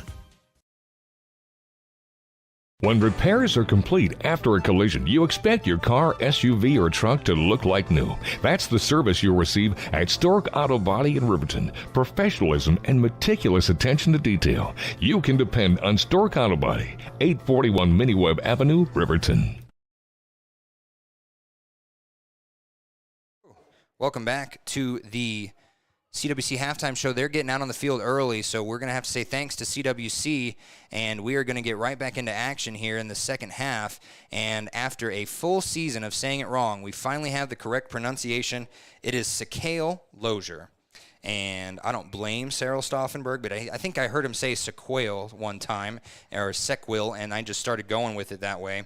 And so now that we have the game going again, Buffalo moving left to right, and off the opening kick, they get deep into the attacking third, right into the right wing, and luckily right there is Sawyer Knockhazel to kick it deep right towards Callum Wheeler, who has moved from his defender position. He's moving all the way up into the attacking third. He's going up against number 11, Rosales, number 17, Nicholas, and Nicholas slides and gets the ball out of Callum's way and then kicks all the way down the near side touchline, and Sawyer Knockhazel kicks it with the right foot and goes out of bounds. Boy, that was close. Ooh, big push by Sawyer Knockhazel, and he accidentally pushed the Buffalo player right onto his ankle, and he looks like he is hurt, and he is limping hard. And we don't have a stoppage of clock yet, but he's limping. He can't even put any weight on his left foot, and we're going to get time, I think, as Logan Witzke comes in, and Knockhazel just 50 seconds into this second half. And he is unable, coach has to help him up. He's not able to get any pressure on that left foot. We don't want to speculate, but it's the way that he got landed on. I know he was the one that did the shoving there, but the way he got landed on did not look pretty. So the throw-in by Buffalo went to Rye, and then Lander gets it back. They throw it in. They go to Silas Wheeler. Again, Lander moving right to left on your radio dial now in their black jerseys, green numbers. Buffalo moving left to right in their gold jerseys, black numbers. And a long crossing kick from 23. Tomic gets perfectly placed for Ethan Long, but he heads it right at Eric Harms, who gets it back out. Now at the halfway line, Finn Richards has it, and just not enough oomph on it as he tries to pass it to Bear. It gets stolen away, and now back and forth they go. Number 16, that's Schartz. He kicks it all the way into the attacking third, and then a big shoulder by Carter Ayers on Chamberlain as they both went for the ball, and Carter gets called for that, and we're going to have a free kick. And this free kick from Buffalo is going to be from the 32-yard line of Lander, and it's right in the middle of the pitch. We'll see what happens here. There's no wind whatsoever today. Knock on wood. They are looking at no wind. He kicks it high, and it goes right at Cody Elliott. Good job just to come up in the box and grab it. And Knockhazel is getting his left cleat taken off, and he is in a lot of pain. So we're going to keep an eye on that for you as Cody Elliott drop kicks it from the edge of the goal box deep and right at Callum Wheeler right around the center circle at the edge, and then Buffalo kicks it, and they get all the way back into their own defending third before passing it up to number 7, that's Bowden. Oh, no, I'm sorry, number 17, that's Nicholas, and Nicholas kicks it up the near side touchline, and, I think Lander was trying to kick it off of number 4, Xander Hewlett, and Hewlett spun around at the right time and almost hit number 19 on the bench. That's your Rudy. He had to jump kind of away. So the throw-in from Buffalo goes off the head of Witzke and then back out of bounds. As I'm getting sunburnt again. I didn't bring my anything again. So before I get a watch tan, we'll take the watch off. And the throw-in here from Hewlett right around the 5-10-yard line of Lander goes off the foot of Bear, and Bear Blackburn kicks it up towards the 25-yard line, and now Buffalo on the right wing gets it back up to Hewlett. Hewlett tries to cross, and it gets headed away by Carter Ayers, and then over the back there on Hewlett over Finn Richards as he just tried to head up over everyone. Free kick here, deep. It goes over the head of everyone except for Callum Wheeler, and Callum now facing 2 players before he gets kind of stopped. And now he's facing 3 players. He kicks it back out and kicks it away. And now Finn Richards has Finn was able to get a leg up on it, but number 7 ran right into him and spun him around. Now Callum Wheeler in the corner tries to cross, goes towards Buffalo. Oh, man. Buffalo had a chance to clear it, and they tried to kick it off of Lozier. Is that Lozier? Yes, it is. And instead of going out the back of the goal line, it goes right towards the corner, and it goes out of bounds on the side. So Lozier throws it in real close to that corner kick, and it gets kicked away by Buffalo almost immediately. And now they're up at the halfway line on that far side touchline. They move away, and they kick a high pass up towards Astolfi. Astolfi kicks it a little bit too hard for his own good, and it gets into the goal box, and Cody Aylett's just going to tease Fenton Schartz as he was running up on the goal box, and Cody was just kind of saying, come on, I got you. And then the ball finally crossing the goal box. Now he goal kicks it deep, way past Carter Ayers, and Buffalo heads it right in the middle of their defending third, and then a high kick by Nicholas gets into the center circle where Lozier's waiting for it, and he kicks it. Now a little tennis back and forth between Buffalo and Lander, and finally Chamberlain turns around and heads it right back again towards Cody Elliott, who's going to grab it.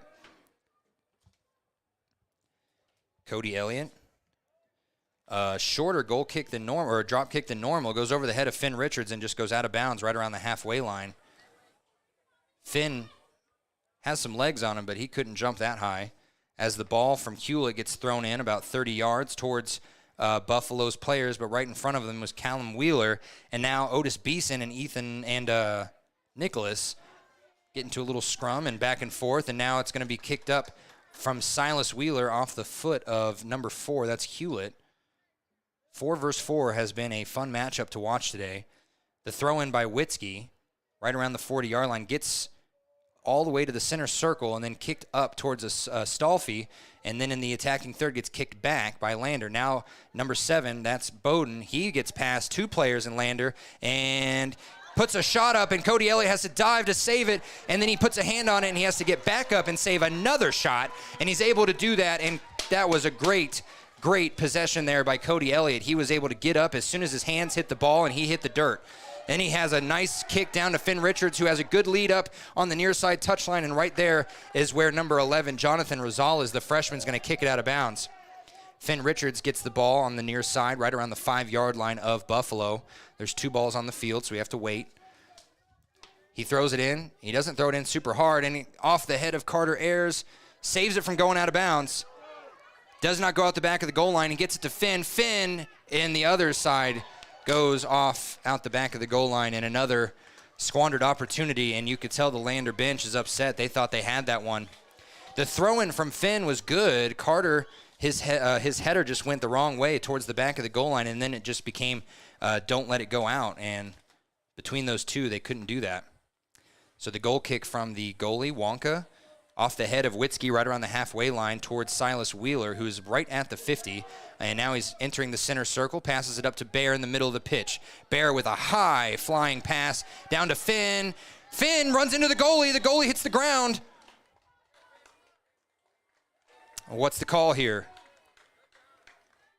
The ref is walking towards the goalie, and they're saying it's going to be Buffalo ball as the goalie put hands on it before Finn Richards ran into him. And that was yet another opportunity possible there.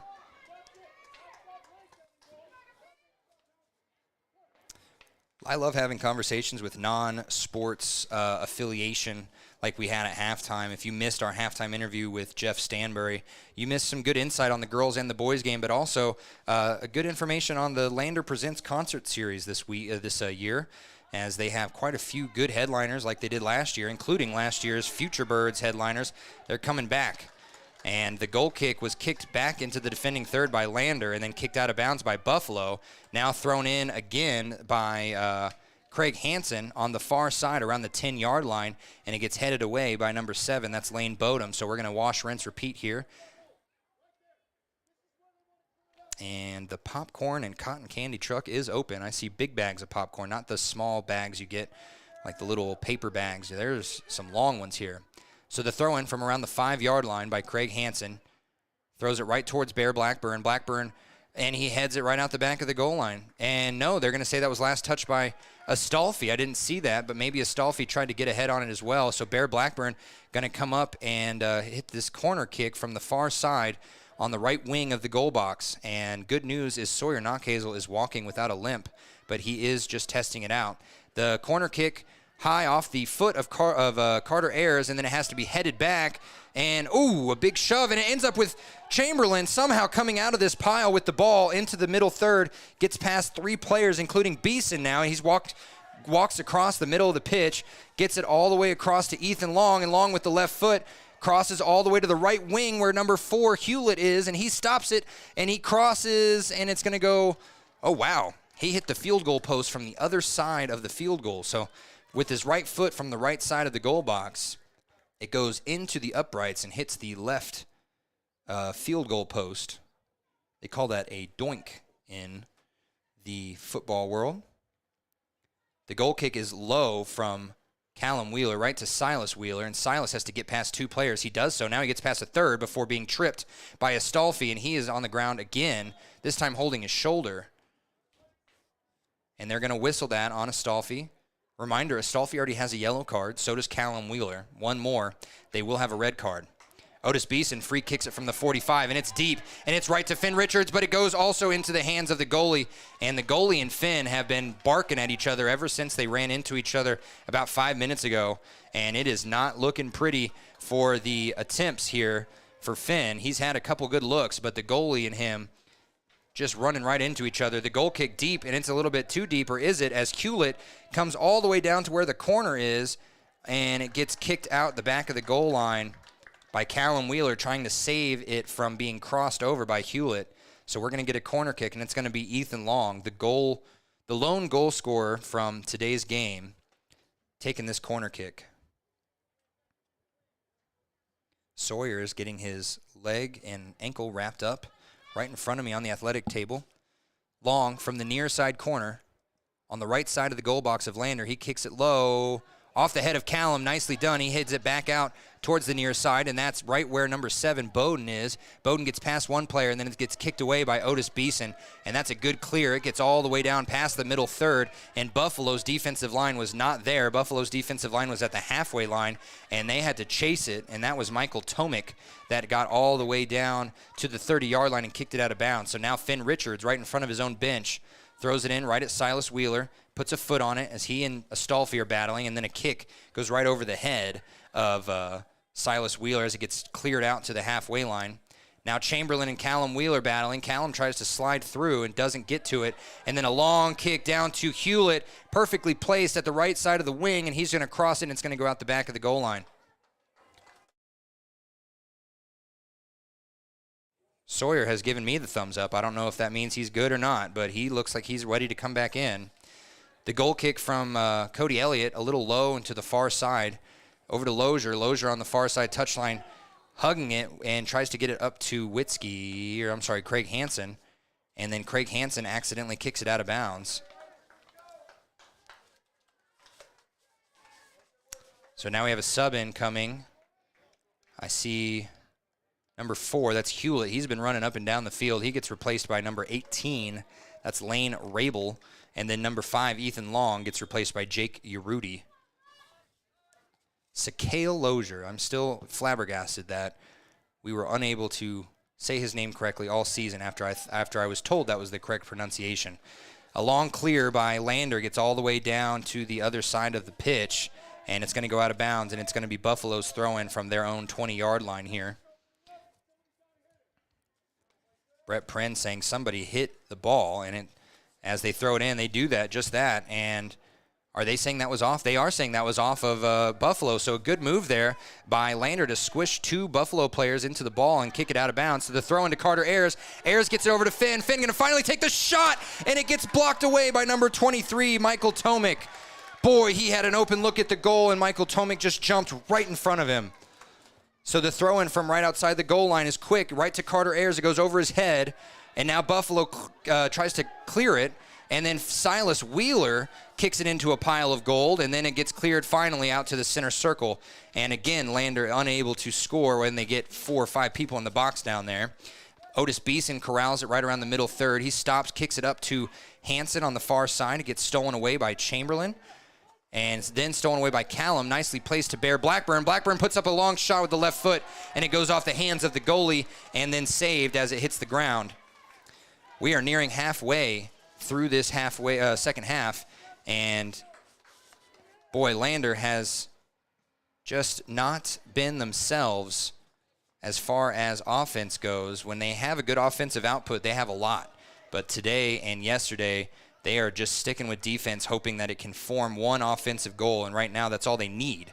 Silas Wheeler gets the throw-in from Witzke, and Witzke gets it back to him. He kicks it deep down towards the attacking third on the near side touchline and gets blocked away, and now Beeson kicks it up to Blackburn. Blackburn tries to get it up to Craig, and Craig cannot get to it. Number 7, that's Bowden. He kicks it high and clears it right into the middle third on that far side touchline. Eric Harms misses the header, but able to put a foot in the ground and stop the Buffalo player from moving forward. And then a big slide by number 17, Ryan Nicholas, as he kicks it deep and out of bounds on the far side touchline. That went way further down the field than Lander wanted it to. It looked like maybe the wind would have taken it further the other side, but it ended up keeping it inbounds a little bit as the wind is now actually blowing towards me. So left to right, or if you're Lander and you're moving right to left on the field, the wind is moving to your left, so right to left on the field. Buffalo gets the ball on the near side touchline. They're able to move all the way down, and then a crossing kick goes awry and out the back of the goal line. So we're going to get a goal kick here as Sawyer still holding his left ankle here on the sideline right behind Colton Laird. And Ethan Long comes back in for Buffalo. Coming out is Fenton Schartz. Schartz with one of the more magnificent mullets you'll ever see.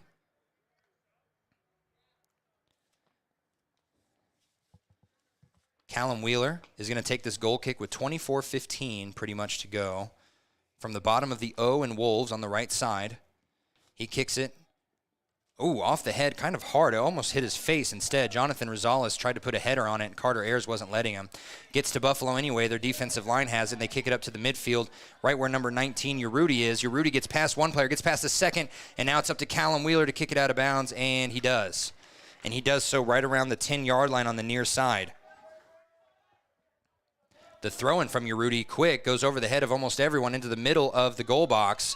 And now Ethan Long has it. Ethan Long has to pass it back out to number 17, and he whiffs. Ryan Nicholas completely misses the ball, but his teammate there to kick it back towards the goal. And that is where they will clear it all the way down to the 40-yard line. And Carter Ayers, a good shove on number 11. That's Rosales. And now Carter Ayers gets a nice backwards pass to Finn Richards. Finn over to Bear, and Bear can't keep it, but Otis Beeson is there in the middle, and he gets it up to Finn now. Finn trying to move towards the box. He's at the 15. He stops. He gets it back to Carter. Carter going to take the shot. It's good!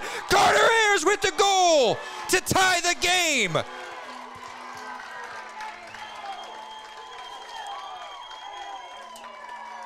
Carter Ayers through 5 different gold jerseys. That is how you score a goal after almost an hour's worth of time trying. 23:14 officially on the clock. Great pass from Finn Richards. It wasn't even necessarily a pass. It will be counted as an assist, but Finn was just trying to get away from 2 Buffalo players, and about 3 feet in front of him, he tapped the ball, and Carter Ayers was ready there with the windup, and boy, that is how you tie a game up.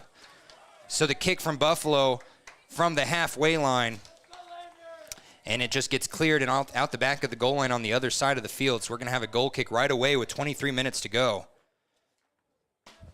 Sorry if I was screaming in your ear. It's been an interesting season as far as offense goes here, and that is exactly what we were hoping for.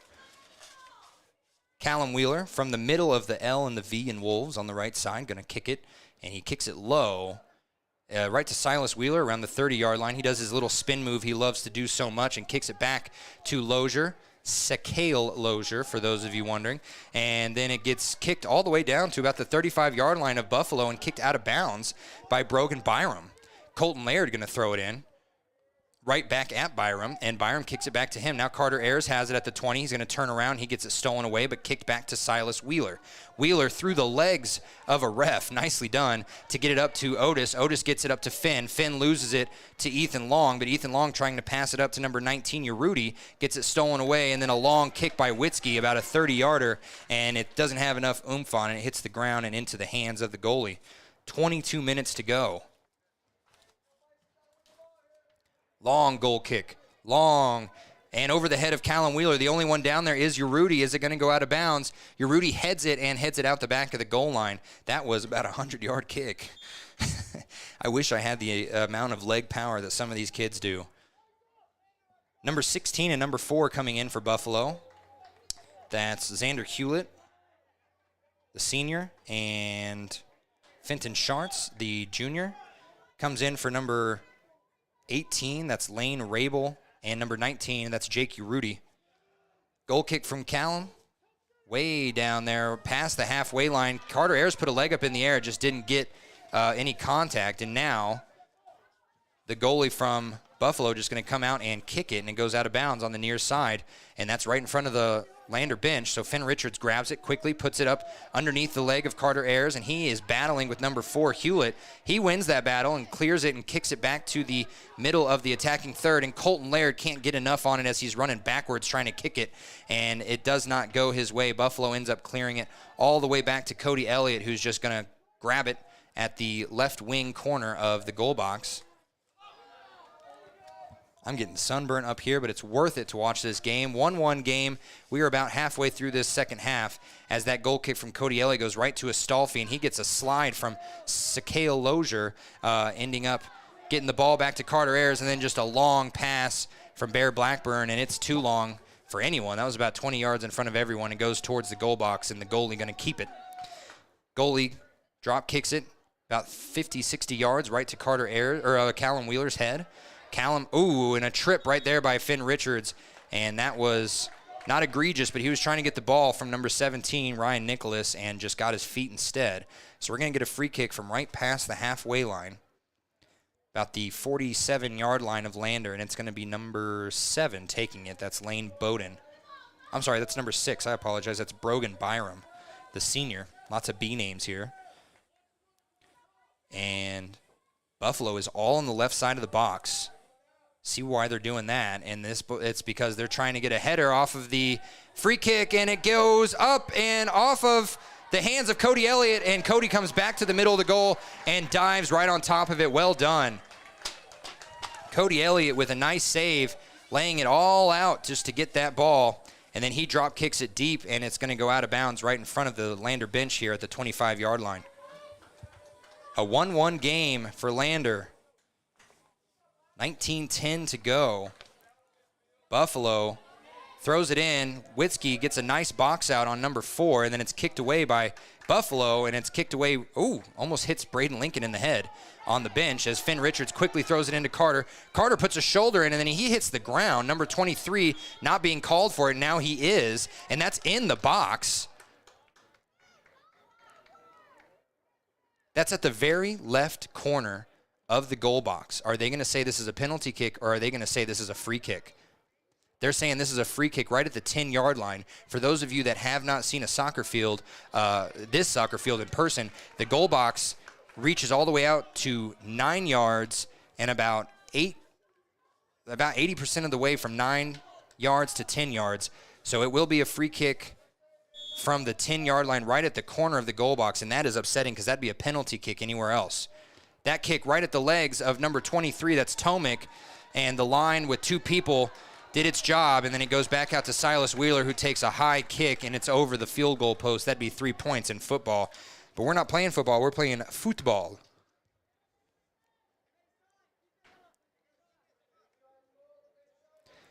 I'm going to post this picture on the Lander Journal Facebook page while I try and call this game to let people know that this game is tied. And boy, oh boy, it's not just tied from anything. It's tied from Lander basically being down the entire game. The ball goes into the center circle, back and forth between Finn Richards and Silas Wheeler, and Finn gets turned over backwards from a slide by Astolfi. The quick throw, and as it went out of bounds, goes to Bear Blackburn from Carter Ayers. Ayers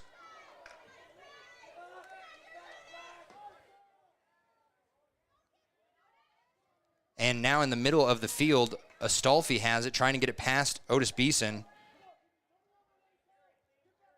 Now on that far side touchline, they're able to work it around, and now they get it towards the middle, into the middle of the attacking third. No one there. Number 16 takes the shot, and that is Fenton Schartz. And he got a good leg on it, goes far right, and it gets out of the back of the goal line.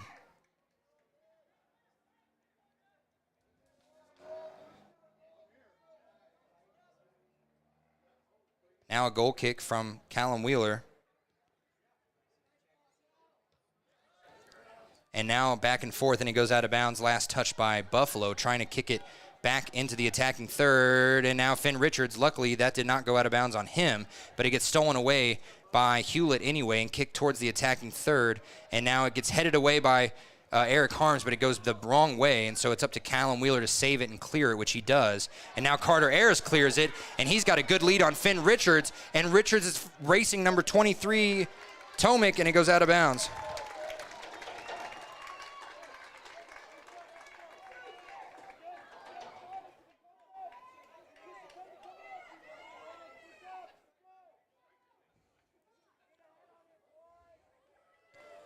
Now a corner kick from Bear Blackburn on the near side. It's way high. It's way far. It's a little bit too far, and it's headed away by Buffalo. But right to Otis Beeson, and Beeson loses it, but now Witzke has it. He kicks it back to Callum. Callum, a high pass into the box, and it gets pushed away by Buffalo, but it gets pushed away towards the near side touchline, and it gets kicked out of bounds again by Tomic.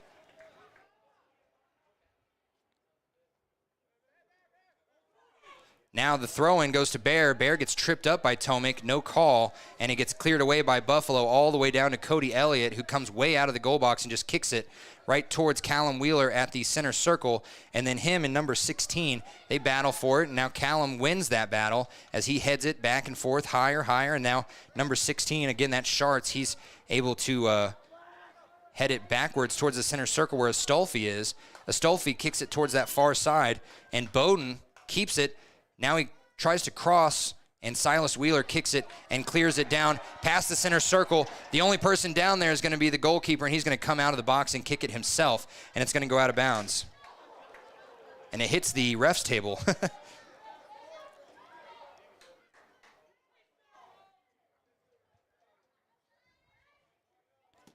So now the throw-in from Finn goes right to Silas, and then it's going to get kicked right out of bounds. This is a fast-paced game. I apologize. Schartz kicks it out of bounds on the near side in his own defending third, and then the throw-in from Finn goes right back at Schartz, and now Silas Wheeler has to stop it from going out of bounds. Finn with the cross. Finn with the left-footed cross. Callum Wheeler with the header, and it gets saved by the goalie. Well placed, but the goalie was there.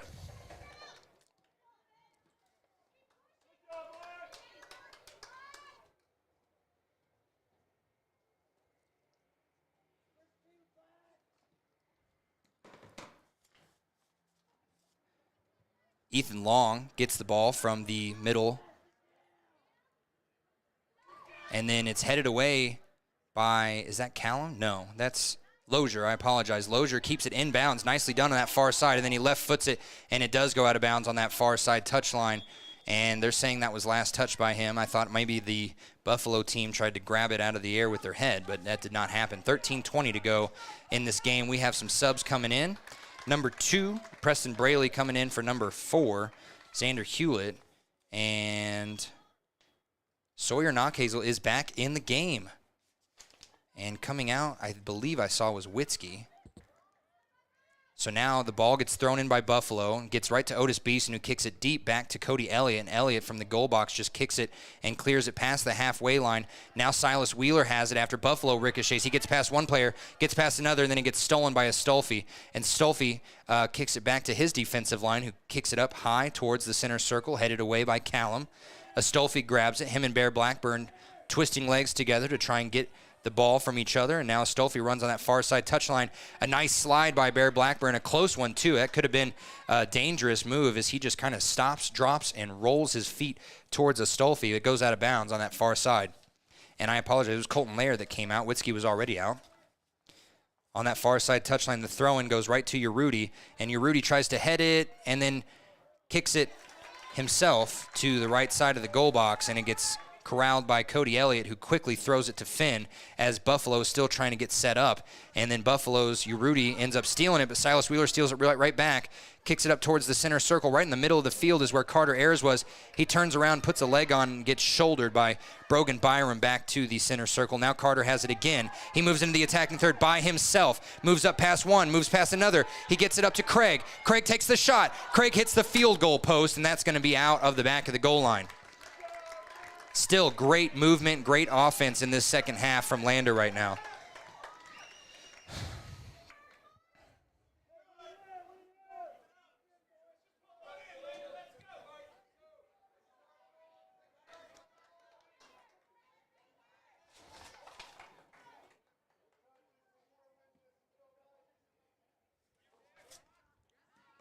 And then the goal kick goes up and off the foot of Silas Wheeler.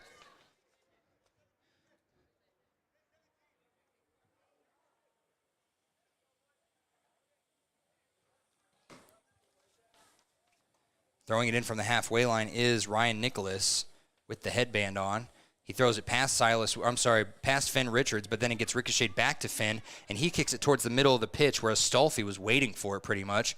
Stolfi kicks it back, and now they're trying to get it into the middle of the attacking third. Luckily, Otis Beeson turns around, puts a leg on it, clears it towards the far side, and now a header by Buffalo gets stolen away by Bear Blackburn, and Bear Blackburn gets slid on by number 17. That's Nicholas again, and now Nicholas and Bear battling for it on the far side right by the halfway line, and Nicholas is going to win that one as it goes out of bounds off Bear. Now we have a sub coming in. Garrett Chamberlain, the senior, coming back into the game for your Rudy.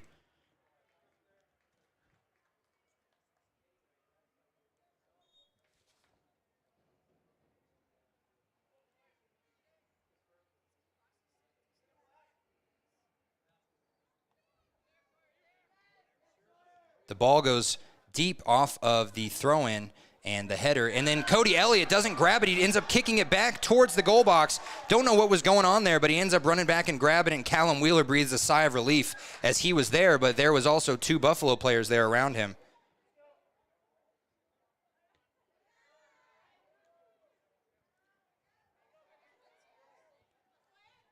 Now the ball gets stolen away by Sawyer, and right on the near side touchline, he watches it go out of bounds off of Buffalo. So right around his 10-yard line, he's going to throw it in. He's telling his teammates what to do. Now, they're not moving, though. And he throws it over the head of Silas, gets kicked away by Buffalo, and now kicked out of bounds by Sawyer. And whatever he was telling his teammates to do, they obviously weren't doing it.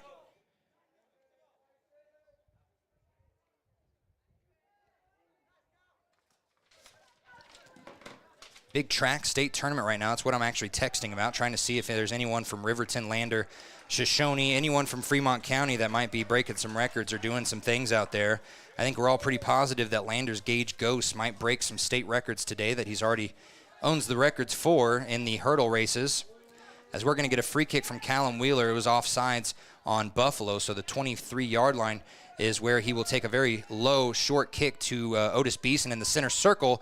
Otis, a nice pass to Finn in between 3 players, and Finn, and now a back and forth. I guess they're going to call offsides off Carter Ayers, even though there was 2 gold jerseys past him on the line.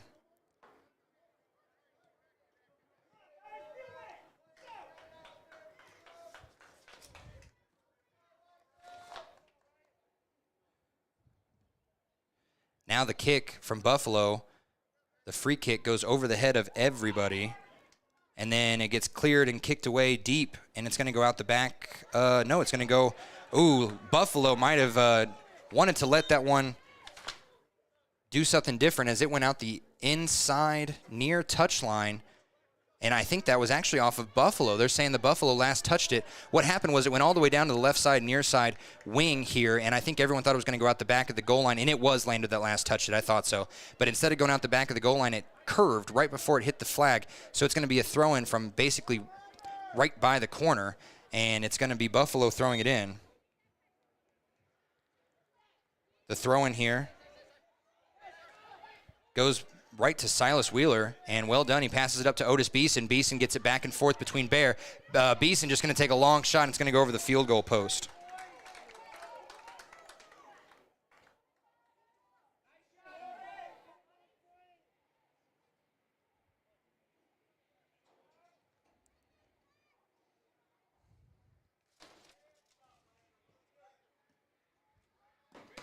The kick from the goalie goes up past the halfway line. Callum gets up in the air like he did when he got his yellow card, and he got that one with his knee, and now he heads it as the ball goes up high, and now Lozier has to try and save it between Ethan Long and him on that far side, and now they're going to get a whistle, and that is on Ethan Long for putting a shoulder into Lozier's back. And then the long kick is going to go right out of bounds in the exact same spot, and Finn Richards was so close to catching up with it. But again, it's going to be Tomic throwing it in from right inside his own defending third on the near side. A good shove by number 18 on Lozier, but it's not enough. And the ball goes out to Bear Blackburn at the edge of the goal box. He puts a shot on it, but it hits Astolfi's legs, and now it's being kicked all the way up towards the middle third, now in the attacking third, and it's Lane Rabel that has it up against Callum Wheeler on the near side on the right wing. He moves one move. He can't get past Callum, so he's just going to kick it out the back of the goal line, and he even hits his own sides. He's like, why did I do that? So Buffalo Probably wondering the same thing with 5:55 to go.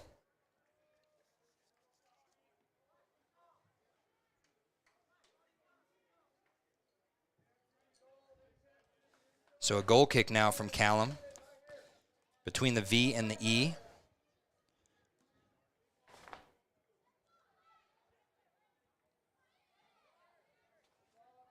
Now it gets kicked away by Buffalo, and back into the attacking third they go, and Logan Witzke has to stop it and kick it out of bounds.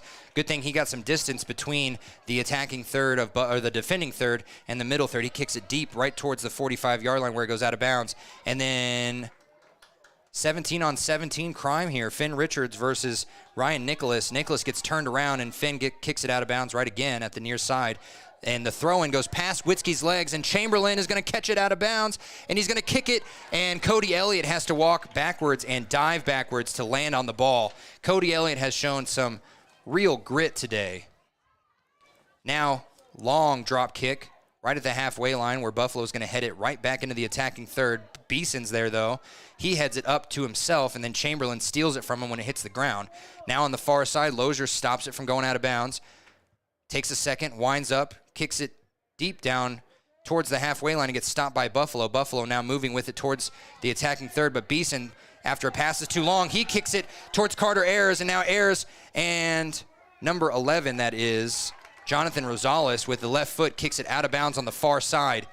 And that was a safe maneuver, but now Lander, with 4 minutes, 20 seconds to go, is going to throw it in. Barry is right at the 5-yard line. Throws it in towards Carter Ayers, and number 7 jumps on him and lands backwards, and then the ball just kind of lightly kicked by, is that Craig? That looked like Craig Hansen. Just not enough on it, and just barely got past the defensive line and right into the hands of the goalie. Under 4 minutes to go as the the drop kick from the goal goes deep and out of bounds right down here in the attacking third for Buffalo, but it's out of bounds on Buffalo, so Witzke going to throw it in from right in front of the Bison bench. Buffalo Bison and Lander. Ooh, the throw from Callum is too long, and the wind picks it up and goes right back out of bounds. Never even touched anyone. It just went right down the touch line and out of bounds, and we have a sub coming in. Number 4, Xander Hewlett. Coming in for number 5, Ethan Long. And one thing that Lander doesn't have that Buffalo and Worland definitely have had these last 2 days, they have depth to throw in, and right now, Lander really working with the same starting squad they had. I think the only player that's on there that wasn't starting was Craig Hansen. Finn Richards saves it from going out of bounds. He has a nice pass up the near side touchline to Silas, and then a slide by Ryan Nicholas puts Silas on his rear end, and it gets down the attacking third. Now Witzke having to fight with it, and we got a shove by Buffalo, so it's going to be a free kick here from Callum with just under 3 minutes to go, right from the 20-yard line. And wouldn't this be a storybook ending to the day if we could find a goal here before the end of regulation? The free kick low and right to the 40-yard line where Otis Beeson is. He gets it up to Silas at the halfway line, who has to pass it back to Beeson.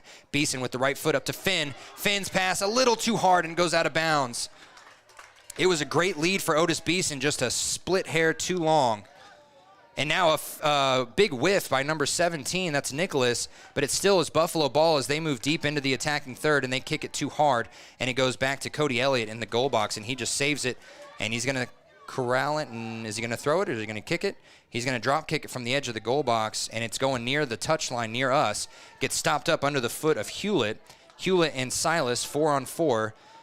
Silas ends up winning it on this near side, and he passes it back to Finn. Finn has to cross or do something, and he does. He does a long pass down to Craig Hansen, and Hansen on the right side of the wing. He's going to have a light kick, and it didn't just hit off his foot, just a little too awkward. Dang it. Oh, that was an opportunity. There was no one between him and the goal except for the goalie, and he just hit it off his shin a little light.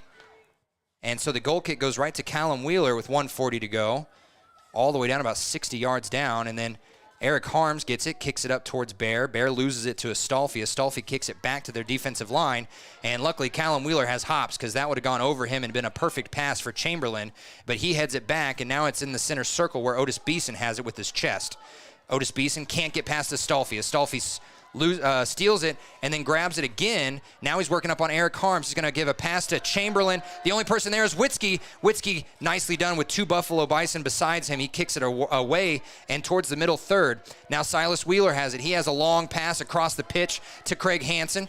Hansen working on 1 Buffalo player, and he kicks it backwards, and Hansen was there, but he was not there in time. 55 seconds to go, and Eric Harms gets it, and he's working on Chamberlain. Chamberlain working on Harms. Callum Wheeler gets tripped up by Chamberlain right outside the goal box of Lander, so it's going to be a free kick from Callum, and they have to hurry up, and he does so.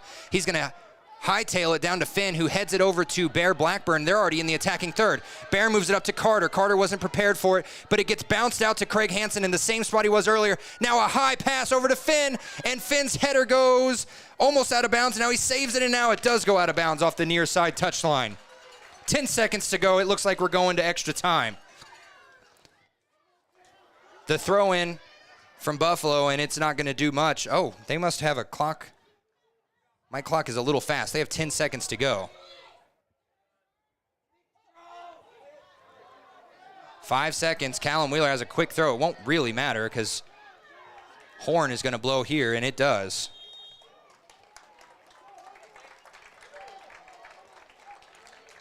So we are going to head to extra time here, and I will be right back with the beginning of technically what says the third half. We're just going to say extra time. We'll be right back after this.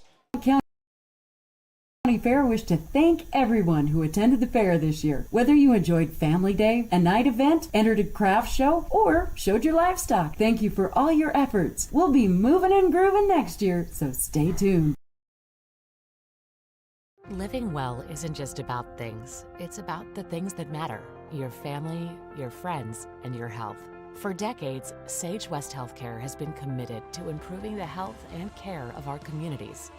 Today, we're investing more in our communities, in our people, in advanced medical technologies, and in specialized facilities, so access to better care is close to you and the things that matter most.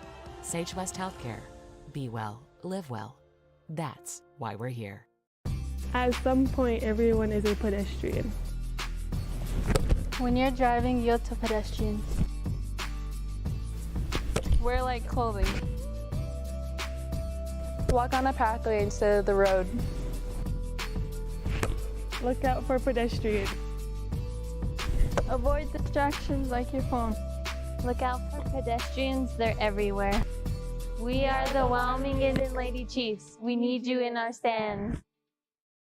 Wyoming Community Bank is ready to serve you. Stop in at any one of their branches located in Riverton, Lander, and DuBois. A bank that is owned and operated by the locals of Fremont County. Wyoming Community Bank. They're here to help you.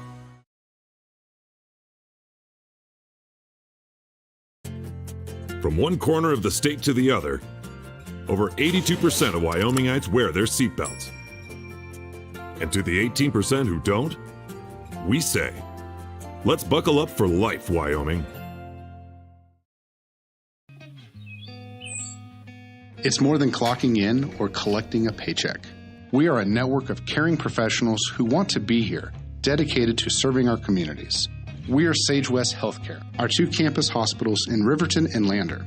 We take pride in our region, our people, and our communities. Located in beautiful central Wyoming, filled with natural recreation in our own backyard. We are neighbors caring for neighbors, a community caring for its own. We are Sage West. We are recruiting the best, like you.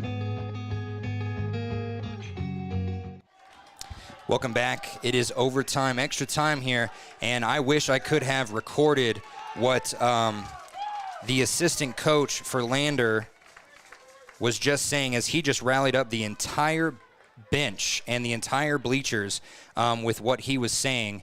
And, I mean, the way he was saying it, you could hear it probably up at the high school about a half a mile away. He was saying, don't look for the pass. Don't predict the pass. Just be ready, and when the pass comes your way, be there and take the shot. He kept telling him, I'm fine with you continually taking shots. He held Finn Richards and Callum Wheeler's heads in his hands, and he said, you go win this expletive game. And that is exactly what we are going to look for as we have extra time here. And we're going to put, I think 10 minutes on the clock is what we're supposed to put. We did do shootouts during the year, but this is state tournament time, so it's a little different. Lander's going to get this ball. It is going to be 10 minutes. And the Lander chants starting. Carter Ayers with it at the center circle in the middle of the field, and he is going to be getting this ball first. The short pass back to Bear Blackburn, and he's going to kick it a little bit less hard than he needs to. It didn't get to Finn. Finn ends up getting it anyway, right around the edge of the middle third, and it's kicked back by Buffalo. Luckily, that was Witzke there. Kicks it up to Bear Blackburn at the center circle, and then number 7 from Buffalo as it's going to the attacking third for Lander. Kicks it deep back into the defending third, and Eric Harms just has to kick it out of bounds. Oh, it hits the pole of the bleachers, and that took a weird ricochet. That was pretty cool, honestly. Made a fun sound as well. So right around the 20-yard line of Lander, it's going to be number 7, Lane Bowden, throwing it in. He throws it in right to Ethan Long, who scored that goal what seems like days ago, and now Bowden with the cross as he gets the pass back, and he gets headed away by Callum Wheeler. Well done, and kicked and cleared all the way back to the halfway line where number 6, Brogan Byram, is waiting for it. He whiffs on the kick, and then number 7, that's Bowden again, kicks it right into the chest of Craig Hansen. Everyone calling for a handball on Buffalo. Nobody on the referee side seeing it. Either way, Lander has it in the middle third. It's Craig Hansen. Hits off the back of a Buffalo player, and then Buffalo ends up getting it back, and now it's Astolfi having it. He kicks it up past the halfway line to Chamberlain. Chamberlain working on Eric Harms. He does get past Harms, but now he's working on Callum Wheeler. And then Callum gets the pick out, kicks it up to Beeson. Beeson couldn't get the ball to where he needed it to be, but Buffalo kicks it right to Carter Ayers in the center circle. Carter with a nice lead over to Finn, and Finn's going to have it. Oh, and he overruns the ball. And then he gets kind of pushed down to the side, and then him and number 17 kind of bum rush into each other, and both of them put their hands up saying, not me, not me. 8:20 to go. Buffalo kicks it out of bounds on that far side touchline. Throwing it in is Witzke, right to Beeson, right at the 30-yard line of Buffalo. And he just takes the long shot, and it's low, and it goes into the goalie's hands. It went past everybody. I just didn't think that the goalie was going to watch that travel about 40 yards and not grab that. Still a great shot. And the Buffalo girls cheering on their Bison boys. And the goal kick goes right at the halfway line. Beeson gets up underneath it and gets it towards Lozier backwards. And then Silas Wheeler and Astolfi both trip over each other, and they're going to call that on Silas Wheeler, who is still on the ground. And we have a time stoppage here because of that. And he got landed on, I think, Astolfi's knee hit his head. And that is not good. Silas Wheeler is a great facilitator. They cannot have him out of the game. They're going to have to, I think. No, he gets up. He's holding the back of his head, though.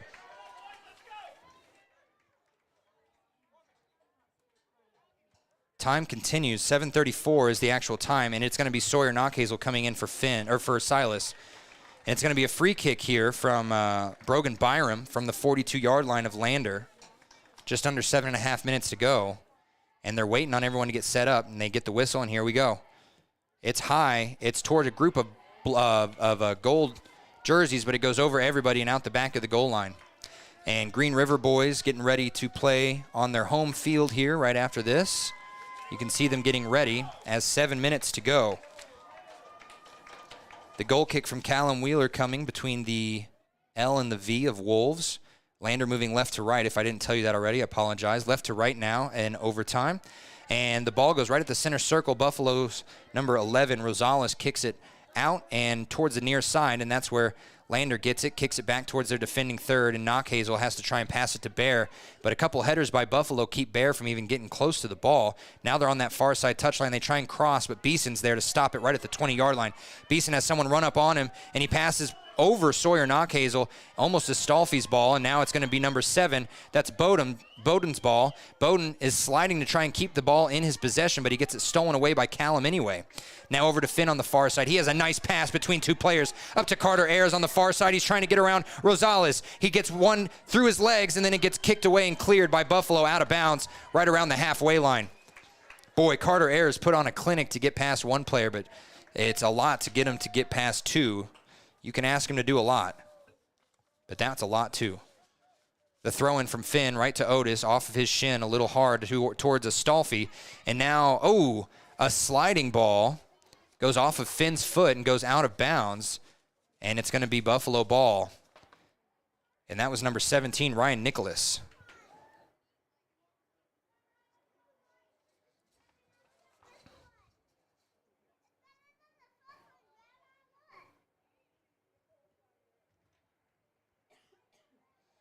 The ball gets thrown in.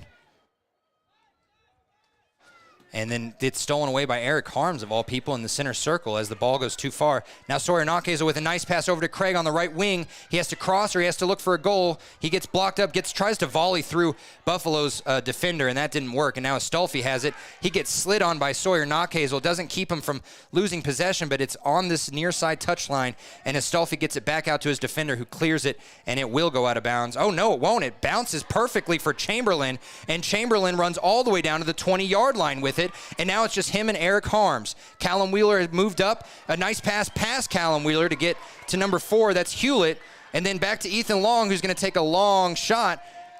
And Cody Elliott puts a hand on it, and he grabs it before he walks out of the goal box. That was well done because the header was there if he had not put a hand on it. The throw from Elliott, though, goes right to number 16, Schartz. And Schartz tries to kick it, and Callum Wheeler gets it with his knees, and now he's running up towards the middle third. Gets it up to Bear. Bear at the 40. Ooh, Otis Beeson got kicked in the you-know-what, and he is holding it as Buffalo kicks it out of bounds on that far side touchline as they enter the attacking third. And Callum Wheeler has to put his hands up on his head. I know how that feels. Every man knows how that feels. It's not pretty.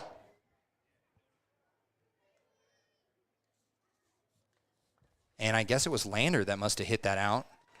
I saw Buffalo, but the flags both went up in opposite directions. It is Buffalo ball, but they throw it in right at Finn Richards' head, and he gets it out to Bear Blackburn.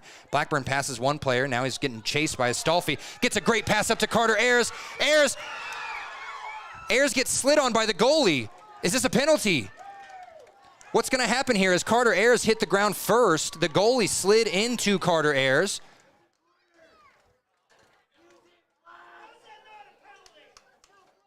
And everyone is a little upset. It is going to be a corner kick for Lander, but I think everyone was expecting a penalty. So Bear Blackburn, with 3:15 to go from the far side touchline, kicks it high over the head of Eric Harms, sadly, and then it gets bounced in the air right where the goalie will get it for Buffalo with 3 minutes to go. Dang, that was one of their better opportunities.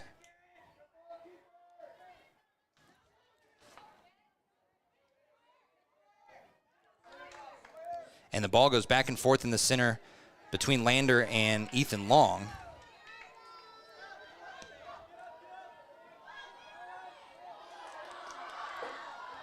And the ball gets into the attacking third. Urruti gets it stolen away. Apologies. I was looking around seeing where the ball was, and by the time I could find out where it was, looking down at my roster, it was down in Urruti's feet, but it gets kicked away by Lander, and now it's in the middle third, and now it's back in the attacking third on the right wing, and it gets kicked out of bounds by Witzke.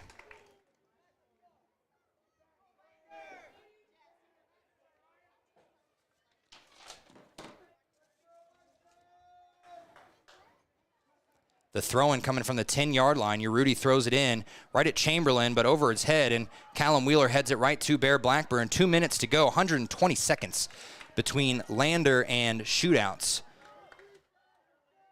The throw-in quickly from Witzke as it went out of bounds, and it goes to Finn. Finn heads it up to Carter Ayers at the halfway line, and him and Astolfi battling for it. Astolfi slides, and it slides the ball right to Sakale Lozier, and then Sakale Lozier gets a big push in the back by Ethan Long, and they will call that at the halfway line, and it's going to be Callum going to take this from the 50. So from the 50-yard line with 90 seconds left, Callum Wheeler, what's he going to do here? He's got Chamberlain in front of him.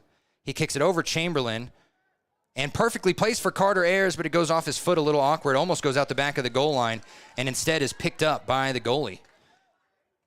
70 seconds to go here. The goalie drop kicks it. Again, Callum in the right place, right time, but it hits off his head and right back towards Cody Elliott. He can't grab it. Can he grab it? He did grab it because it's off of a Lander player. I thought that the rule was you have to kick it if it's off your own player. But either way, he drop kicks it over the head of Carter Ayers down into the attacking third for Lander. Carter again heads it, puts a foot up, and then the Buffalo player bodies it and kicks it out of bounds.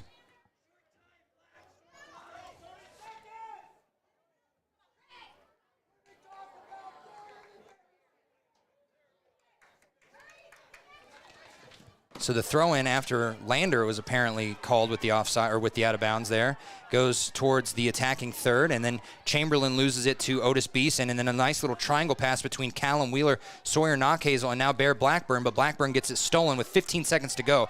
And then it's going to be Craig Hansen loses it, Astolfi kicks it up, and it's going to be knocked away into the middle of the pitch, and it's Otis Beeson with 5 seconds left. He kicks it up to Carter. Carter's not going to have time to do anything as he's trying to get around one player, and that is the end of 10 minutes. And just like that, we're going to have shootouts here. And we'll be right back with those shootouts here on Wild Today's YouTube page. During winter storms, it doesn't take long for roads to turn slick. Snowfall is often accompanied by high winds, and blowing and drifting snow can make it difficult to see the road. Speed limits are based on dry pavement conditions and good visibility. Be ready to reduce speed and increase following distance. Crashes are twice as likely to happen when it's slick out, and it's usually because someone is driving too fast for conditions. Remember, when there's ice and snow, take it slow. This message is brought to you by WYDOT. A proud sponsor of this broadcast is Bailey Enterprises. For over 50 years, Bailey has become the name you can trust. With Pit Stop Travel Centers, you can fuel up and stock up on trip snacks at locations all over Fremont County. You can also put your trust in Bailey Tire and Auto for service to keep handy for those times when your luck runs out on the road. Refresh at the Speedway Cafe with a dine-in meal or a round of carry-out with a variety of specials to keep you going. Go with Bailey.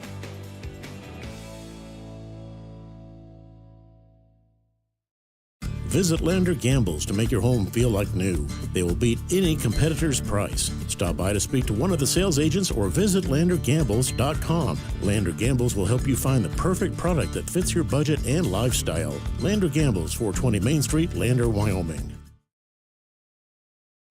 Some say healthcare is a calling. Taking care of others. It's who we are. It's what we do. And what we love. For decades, Sage West Healthcare has been here.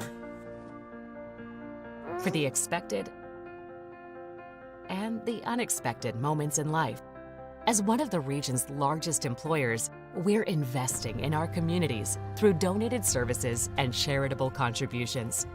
We're investing in our people, technologies, and facilities, so better care is more convenient and available to everyone, right here, close to you and the things that matter most. From maternity through maturity, from pediatrics to primary care, we're making a difference by improving life and health in our communities we love. Sage West Healthcare. Be well, live well. That's why we're here.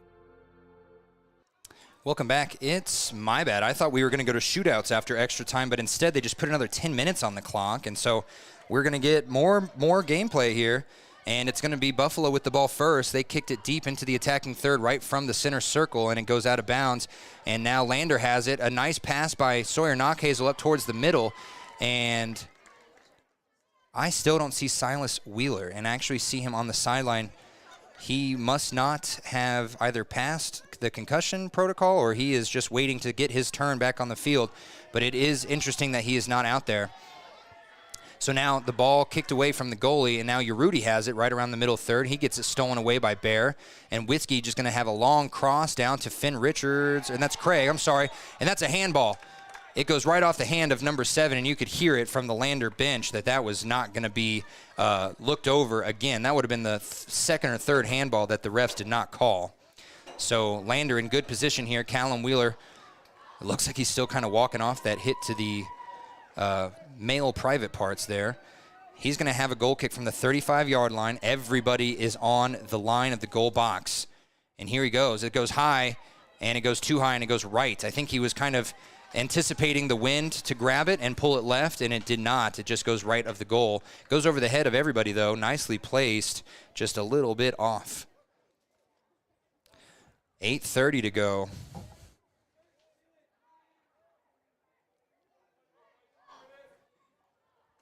And yes, I already have a text saying, please take that Facebook post down. It's not shootouts. So it isn't shootouts. It's an extra 10 minutes here. And I guess I'm just a little unprepared as to overtime, as we've only had a couple overtimes this year, and they've all been shootouts. We haven't had extra time. Again, this is the state tournament, and yesterday in the 4A state tournament, the girls of Riverton had extra time and then went into shootouts, and then their shootouts tied, and then they lost their sudden death shootout. So now back to this game as the throw-in from the far side touchline right at the 10-yard line, and there was a big shove in the back as Carter Ayers was trying to get a header on it, and that's in the penalty box. Is it? Is it in the penalty box? Or is it just outside? It is just outside. Again, about a foot outside of the goal box. This is the second time Lander has been not given a penalty box, even though it looked like it was. The kick from the corner, and it goes over the head of the line, and nobody from Lander was closer to the ball than the goalie, so the goalie's going to corral it, and he's going to wait for everyone to move back.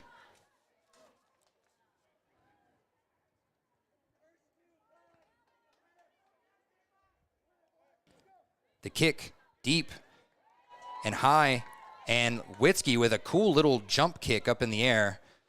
It almost looked like the Karate Kid, the way he did it, except he's not standing on a big wooden pole out on the beach. So Witzke gets the ball and it kicks out of bounds right around the 35-yard line of Buffalo. The throw-in, a dangerous header by Fenton Schartz, and it gets all the way across to the other side of the pitch. And now Craig with a nice leading pass for Carter, and the goalie comes right into the box, and then that might be an actual penalty on Carter Ayers because he ran right into the goalie after he already grabbed the ball, and they're going to give him a warning. Are they? I don't know, but the goalie is now limping a little, and that is not good for Buffalo. We'll see if Lander takes advantage of that. The goalie, instead of a drop kick, is just going to take the free kick from the edge of the goal box here at the 10-yard line. He's grabbing his right ankle. And he doesn't kick it very hard. The guy that's been kicking 60, 70-yard bombs didn't kick it very hard. Did get a good header by Ryan Nicholas to get an extra 10, 15, 20 yards. But Beeson has it now. He kicks it high. He kicks it past the middle third where a Buffalo player heads it, and Finn Richards kicks it back in the air. Now Witzke has it. He crosses the halfway line, gets it underneath the legs of Xander Hewlett, and gets it up to Finn Richards. Richards gets slid on, and now he gets it up to Carter Ayers. Ayers over to Blackburn in the middle of the pitch, and he tries to slide for it, and number 6, Brogan Byram, kicks it away. Lozier now has it. He kicked it up towards Sawyer, and now it's going backwards, back to Bear, back now to Lozier. Lozier on the far side touchline gets past the 20-yard line of Buffalo, and then almost gets it stolen away by Astolfi and has to kick it back to Craig. And then it gets headed out of bounds by Byram. May not have been the best move. If he had left that ball and let it go, it probably would have gone out the back of the goal line.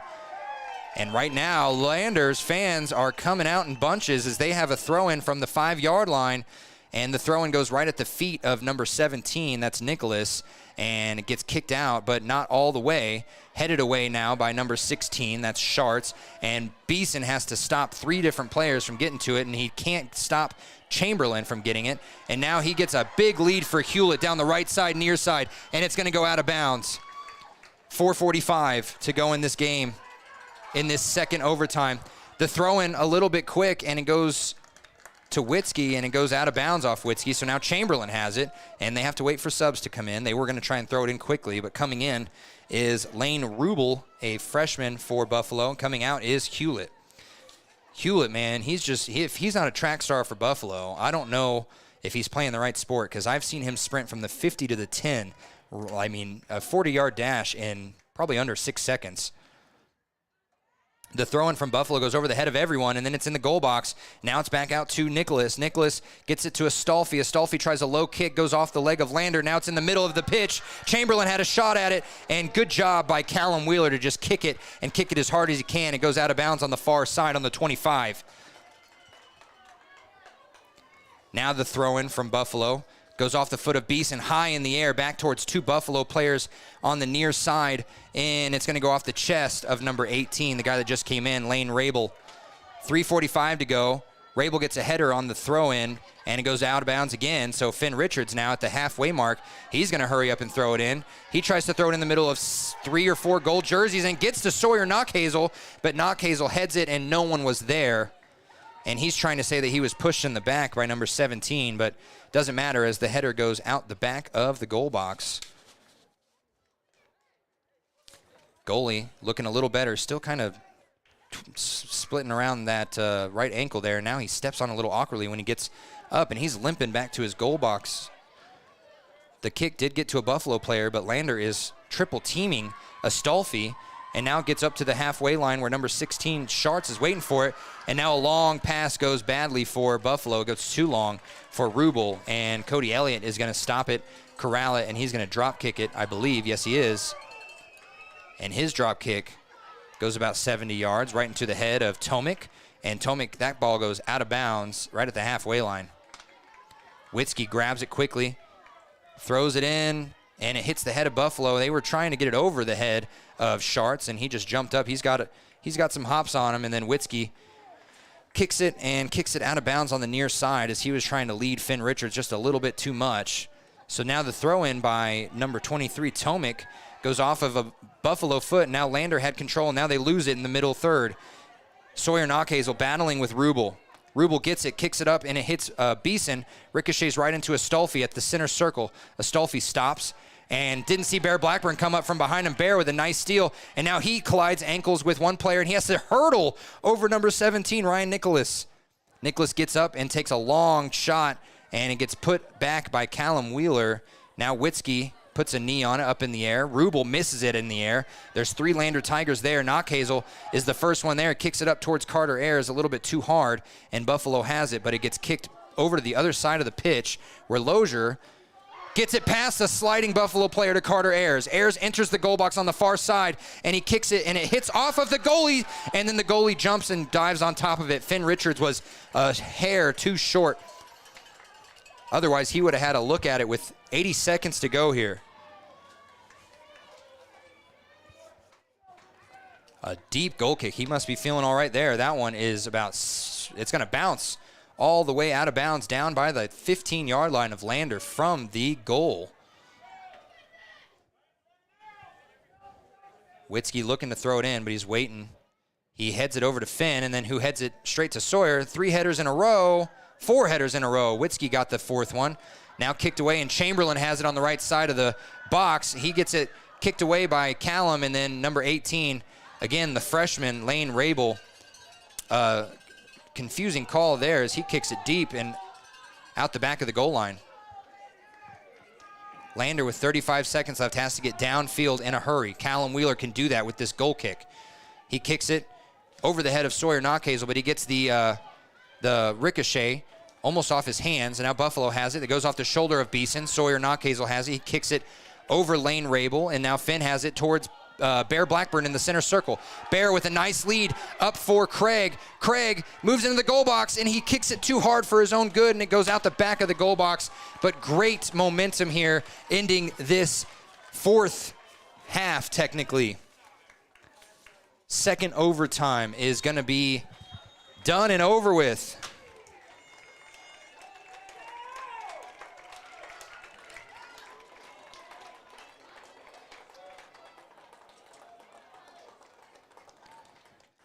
Well, I don't know what we're going to have yet, so I don't want to say shootouts, but if we are coming back with a triple overtime, I'll be back with it. If we're coming back with shootouts, I'll be back with it right here on Wild Today's YouTube page.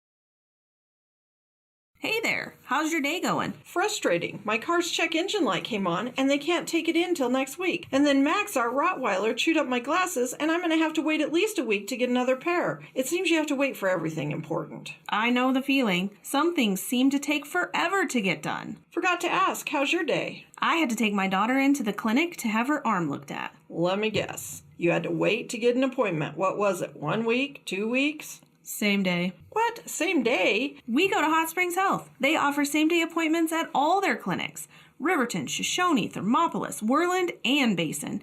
You just call the clinic and you have an appointment in a matter of minutes. It's easy and so convenient. Wow, so Hot Springs Health actually values our time? Thanks for the advice. Now if I could only get a same-day appointment for Max. He hasn't been the same since he ate my glasses. He keeps running around and making a spectacle of himself. For more information or directions, please visit hotspringshealth.com, your hub of healthcare in the Basin. Why should your new floor come from Carpet One? Because we're passionate about the spaces our neighbors call home.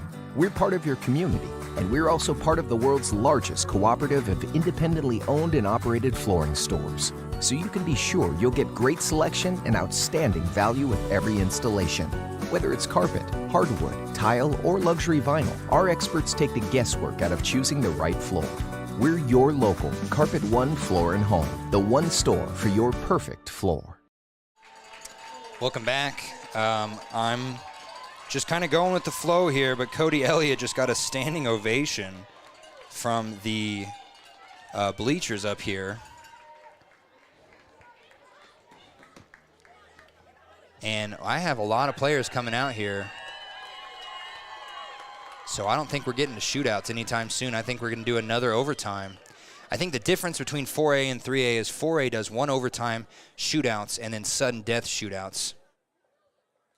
And in the 3A, this is looking like we're going to finally have some shootouts here as both teams go to respective sides of the field, and they're going to be kicking with the wind moving left to right against the goal on our right side. So Lander's been moving left to right this last couple halves, and the entire team now coming out. And they're going to meet on the left wing of the goal box, and they're going to decide who is going to take these kicks. Lander fans have come out in droves. Then again, a lot of green here for Green River, who is going to be playing up next. And the Go Big Green chant starting. Coming from Kansas and watching Nebraska football most of my life, I don't understand exactly the need to just change the color. It's a fun chant, don't get me wrong, but Go Big Red is so special in its own way.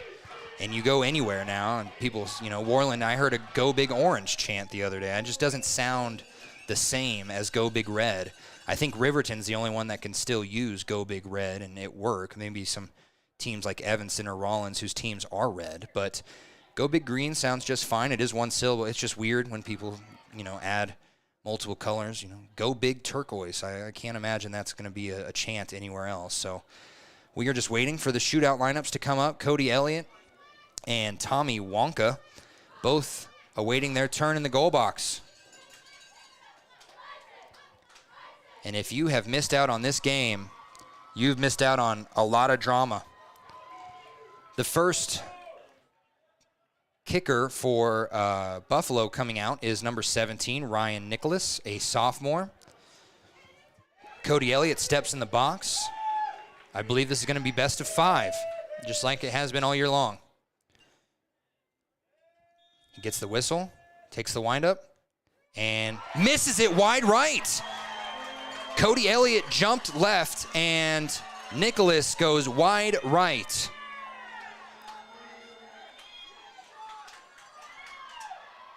I'm going to go ahead and reset this scoreboard so that we can get a good look at exactly what's happening here. So it is going to be Callum Wheeler with Lander's first kick on the goal here.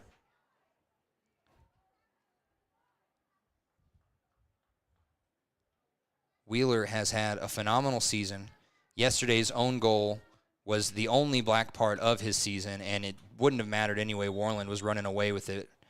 Callum takes the step up, gets it low and in on the left side.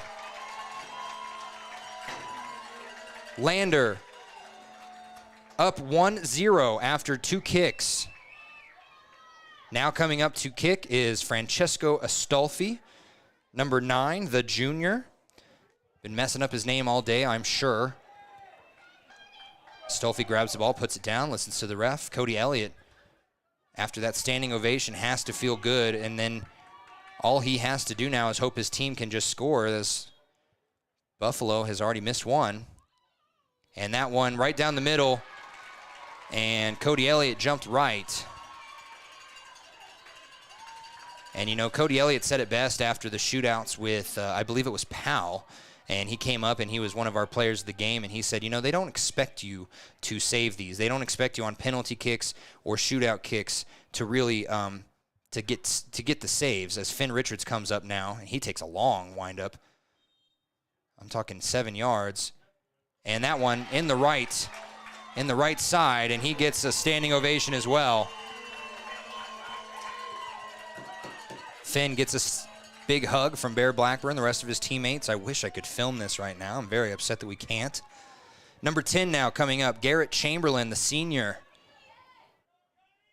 Reminder, whoever loses this game is done for the season. Whoever wins is going to be playing tomorrow. Let's get this, make it sure. The kick from Chamberlain is low and left and good. And so it's 2-2, but reminder, Lander's already missed one. I'm sorry, not Lander, Buffalo has already missed one. Now coming up is Bear Blackburn.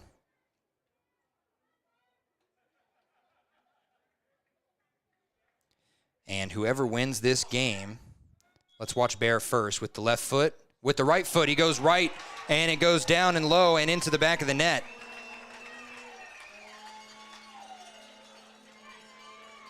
So the winner of this game will play the winner of the game right after this, Green River and Powell. That'll be tomorrow at 9 a.m. That'll be for the consolation trophy.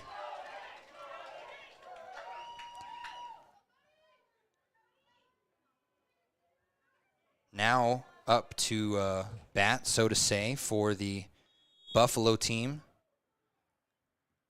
was number 11. Was that number 11? I'm missing a number here then. Yeah, that was Jonathan Rosales, and he went left, and it went in. Sorry about that. Looking at the schedule. And now it's going to be Carter Ayers. Carter has had another good year as well. He's had an injury here or there, but he is healthy today. Gets set up for the fourth goal kick. Goes low again and left. And Lander is one goal away as Carter Ayers does cartwheels back to the line.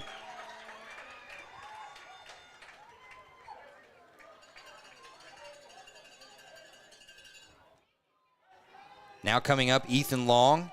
He scored the first goal of the game with 50 seconds into the game, or into the first half, I apologize. And since then, Buffalo has been just not on point. And right there, they win the game as Ethan Long kicks it wide right. Lander winning in shootouts.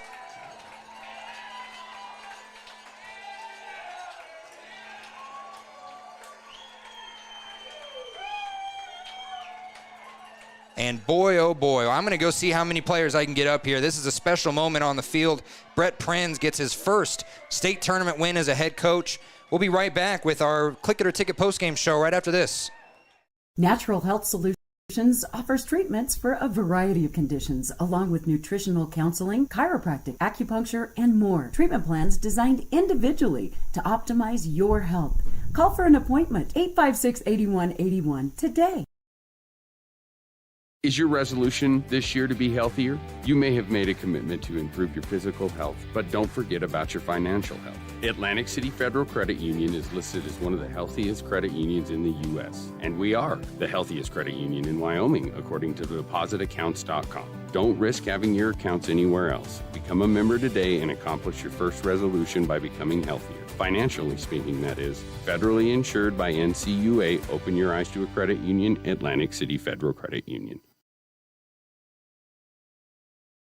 When you purchase your car, do you know if you got the best payment possible? The answer is probably no. Oftentimes, your loan is packed with additional charges that can drive your monthly payment higher than it should be, costing you thousands of dollars more for your car. Hi, this is Patty, and here is your second chance to get the payment you deserve. Visit Atlantic City Federal Credit Union today for a courtesy loan review. We've helped our members save money by refinancing their vehicle with us. Now it's your turn. Open your eyes to a credit union. Atlantic City Federal Credit Union. A well-drawn-up game plan can be the difference between wins and losses. The same can be said about your mental health. Making a game plan to talk to your children can make a huge impact on them and help make them feel supported and listened to. The good news is, this winning game plan isn't hard to implement. All it takes is you starting the conversation and being ready to talk. If you need helpful resources and tools, you can visit FremontCountyPrevention.com. Snyder Signature Properties would like to give a huge shout out to the local sports of Fremont County. They are here to support your team and your local home real estate needs. Call today to see how Snyder Signature Properties can help you buy and sell your next property. Good luck to all Fremont County athletes. Riverton Vision Center offers comprehensive eye health exams, highly trained staff, and a large selection of fashion eyewear and sunglasses. Dr. Ballard, Dr. Hinkle, and Dr. Frazier offer over 70 years of experience. Call Riverton Vision Center at 856-9451 to schedule an appointment today. Are you a caring person that wants to help but not sure where to go? Wyoming Senior Citizen Inc. is looking for caregivers across the state. Call 307-856-6880 to find out more information. They would like to wish all Fremont County athletes good luck this year. Want access to local news, sports, events, and more? Download the WYO Today app. Now available on all platforms. Stream your favorite radio station, submit something to buy, sell, or trade for deals on the dial, or view contests and special coupons. Better yet, the WYO Today app is the best way to access free HD video of Fremont and Hot Springs County athletics. It's all at your fingertips. Head to your app store or visit wyotoday.com to download the WYO Today app now.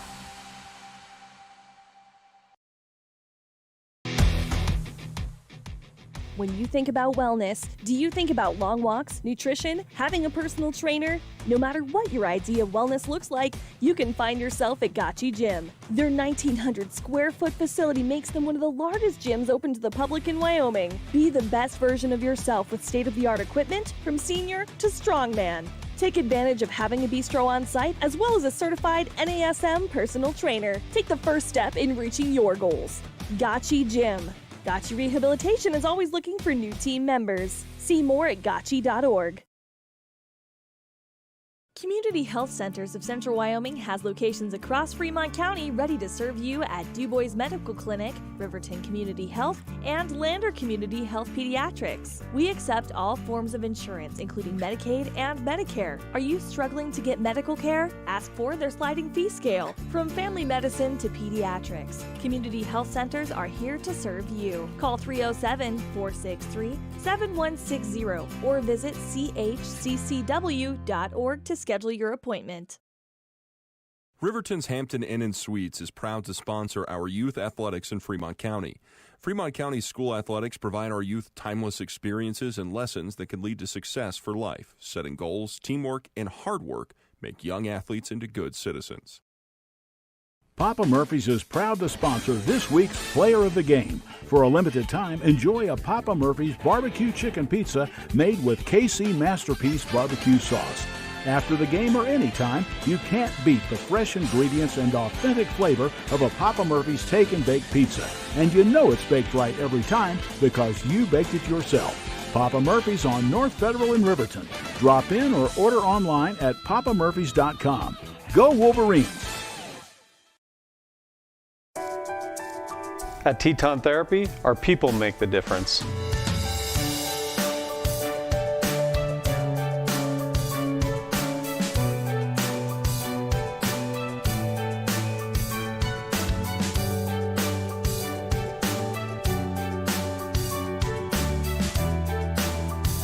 You can live pain-free.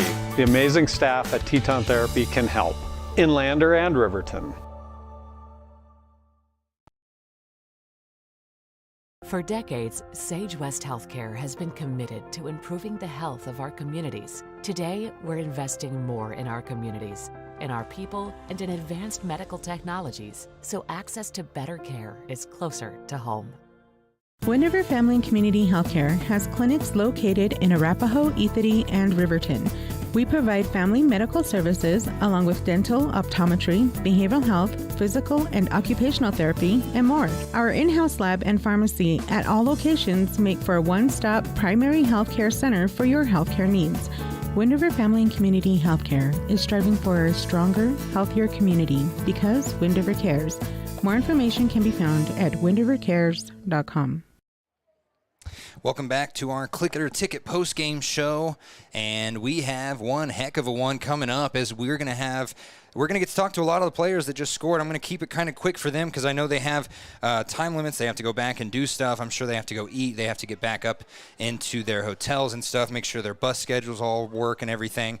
But you got to we're going to have some of the scores. We're going to have the goalie, and I see him coming up right here. I'm going to get them all set up with the headsets here, and we're going to get right back to you on our Click It or Ticket post-game show right after this.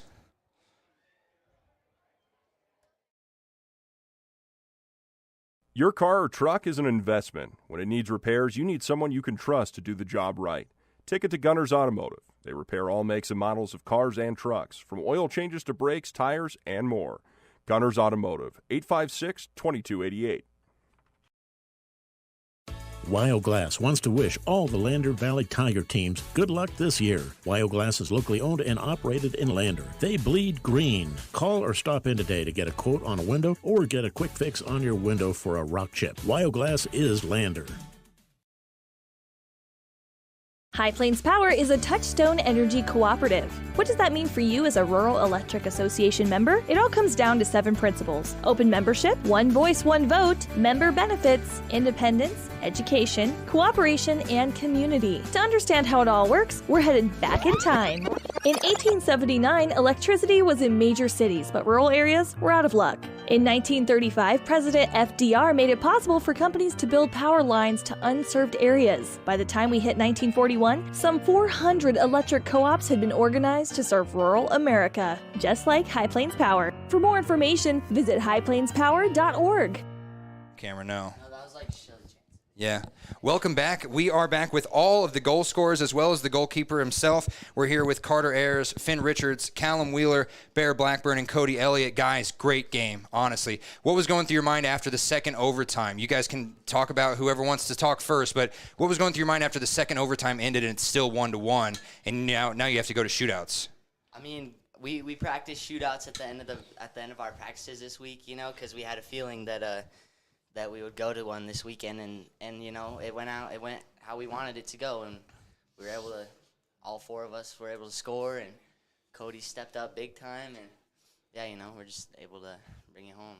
Carter, you had a great pass given to you right before you scored that ball. It didn't even really look like it was a purposeful pass. They were just trying to get out of the gold jerseys, and then it led to you getting that last goal. You tied it up, and who did that pass? I think it was Finn. It was Finn. I thought so, and I'm making sure before I put the stats and everything, what was going through your mind, man? You tied up the game after you guys had been down since 50 seconds in. I mean, that was a huge moment in the game. Oh, I was excited. I felt like we could have scored a bunch more, so I was trying to pick up the team and get them going. I know the team was super excited because we knew we were picking the win up. And if we win the shootout, I knew Cody would do it, so a lot of trust in all of our players, and it turned out well, so I'm glad we played as a team.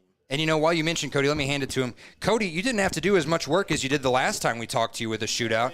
Yeah, they missed wide right on both shots, and you just got up and you were cheering. You got a standing ovation beforehand. How'd that make you feel, everyone yelling your name before you even went out there? It felt great. It felt great, people saying my name. I wasn't really doing much, but, I think being able to stand there and be on my toes and be ready just puts pressure on the other team as well, and that's maybe why they put it off, not on frame. Well, don't count yourself short. After the goal in 50 seconds in, which was just so fast-paced, I didn't even think that was going to go in. But after that, you stuck to your wits, and you were able to make a lot of good saves and help this team get to another day. And now let's hand it off to Bear. Bear, you've had a couple back-and-forth games here, and now today you not only help your team win, but you help your team get to that next stage. What are you looking forward to tomorrow, final day of state? Tomorrow, I want, first of all, Green River to smoke Powell. That's step one.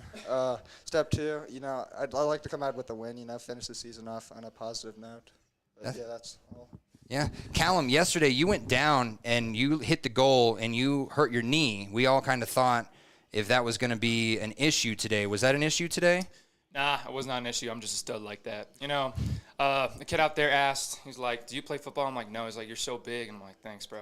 So, you know, I didn't feel any pain really at all today. It felt good to get out there. My adrenaline was so high. I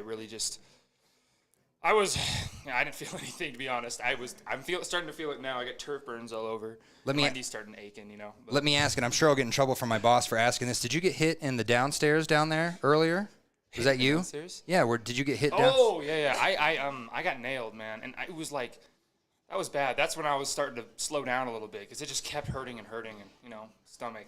You know, personally, I was kind of worried. You got a great team around you, but I was like, if Callum is out there limping, holding on to his pants, we may or may not be able to get a win here. But we did get the win, and I'm super proud of you guys. I can't wait to see you guys hopefully play Green River. What did Coach Reisig say to you?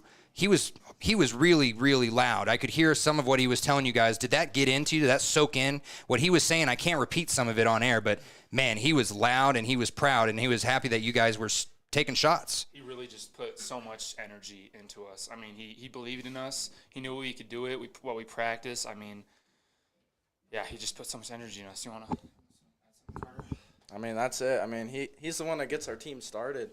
First huddle, where he's getting our energy up and we're picking our heads up and we're ready. So cool. Are we all going to go root on the girls today, or are you guys going back to the hotel? I'm sure we're going to watch the girls. So. Awesome. Cool. Well, hey, we'll see you guys out there. Congrats again. I'm going to shake everyone's hand here. Congrats. Sweaty hands all around. It's all worth it. We'll see you guys tomorrow at 9 a.m., another 9 a.m. game. Yay, super fun. And that is a great way to end our Click It or Ticket post-game show brought to you by YDOT. Remember, only 82% of Wyomingites wear their seatbelts. Let's try and make that 100%, especially by the end of this state tournament when there's going to be a bunch of cars, a bunch of different people going different ways. Wear your seatbelts. It's important. Today's score, technically 2-1, winning in shootouts. And, man, not only did they win in shootouts, they dominated. If they had gotten a chance at a fifth one, I think it would have been 5-3. But either way, they did it. Buffalo is out of here. They are on their way home, or they're at least going to watch the girls here shortly. But the boys picking up a win, desperately needed. And, you know, that adds a lot of credibility to Coach Prenz, who has had a great season so far in his first year. And he can add a state tournament winner, not the whole state tournament, but a state tournament game winner there. He was able to keep his team up and about and not let that 1-0 score that started off the game get them down. So congratulations to the Lander Tigers. Can't wait to see what they bring tomorrow. But for now, I'm going to be out of here myself. Need to get some lunch and then head down to the high school where we will have the Lander Lady Tigers taking on a very tough Cody Phillies team at 4 p.m. That will be out at the high school. No press box there, so got to wear some sunscreen. We'll see you there. We'll talk to you later. And this has been a continuing coverage of 3A state tournament play here on WYO Today's YouTube page. You need an oil change, but you don't have a lot of time. Expressway Lubes on South Federal in Riverton and Highway 789 in Lander provide a fast, professional lube, oil, and filter change. Expressway Lubes, locally owned and proud to support our local student athletes.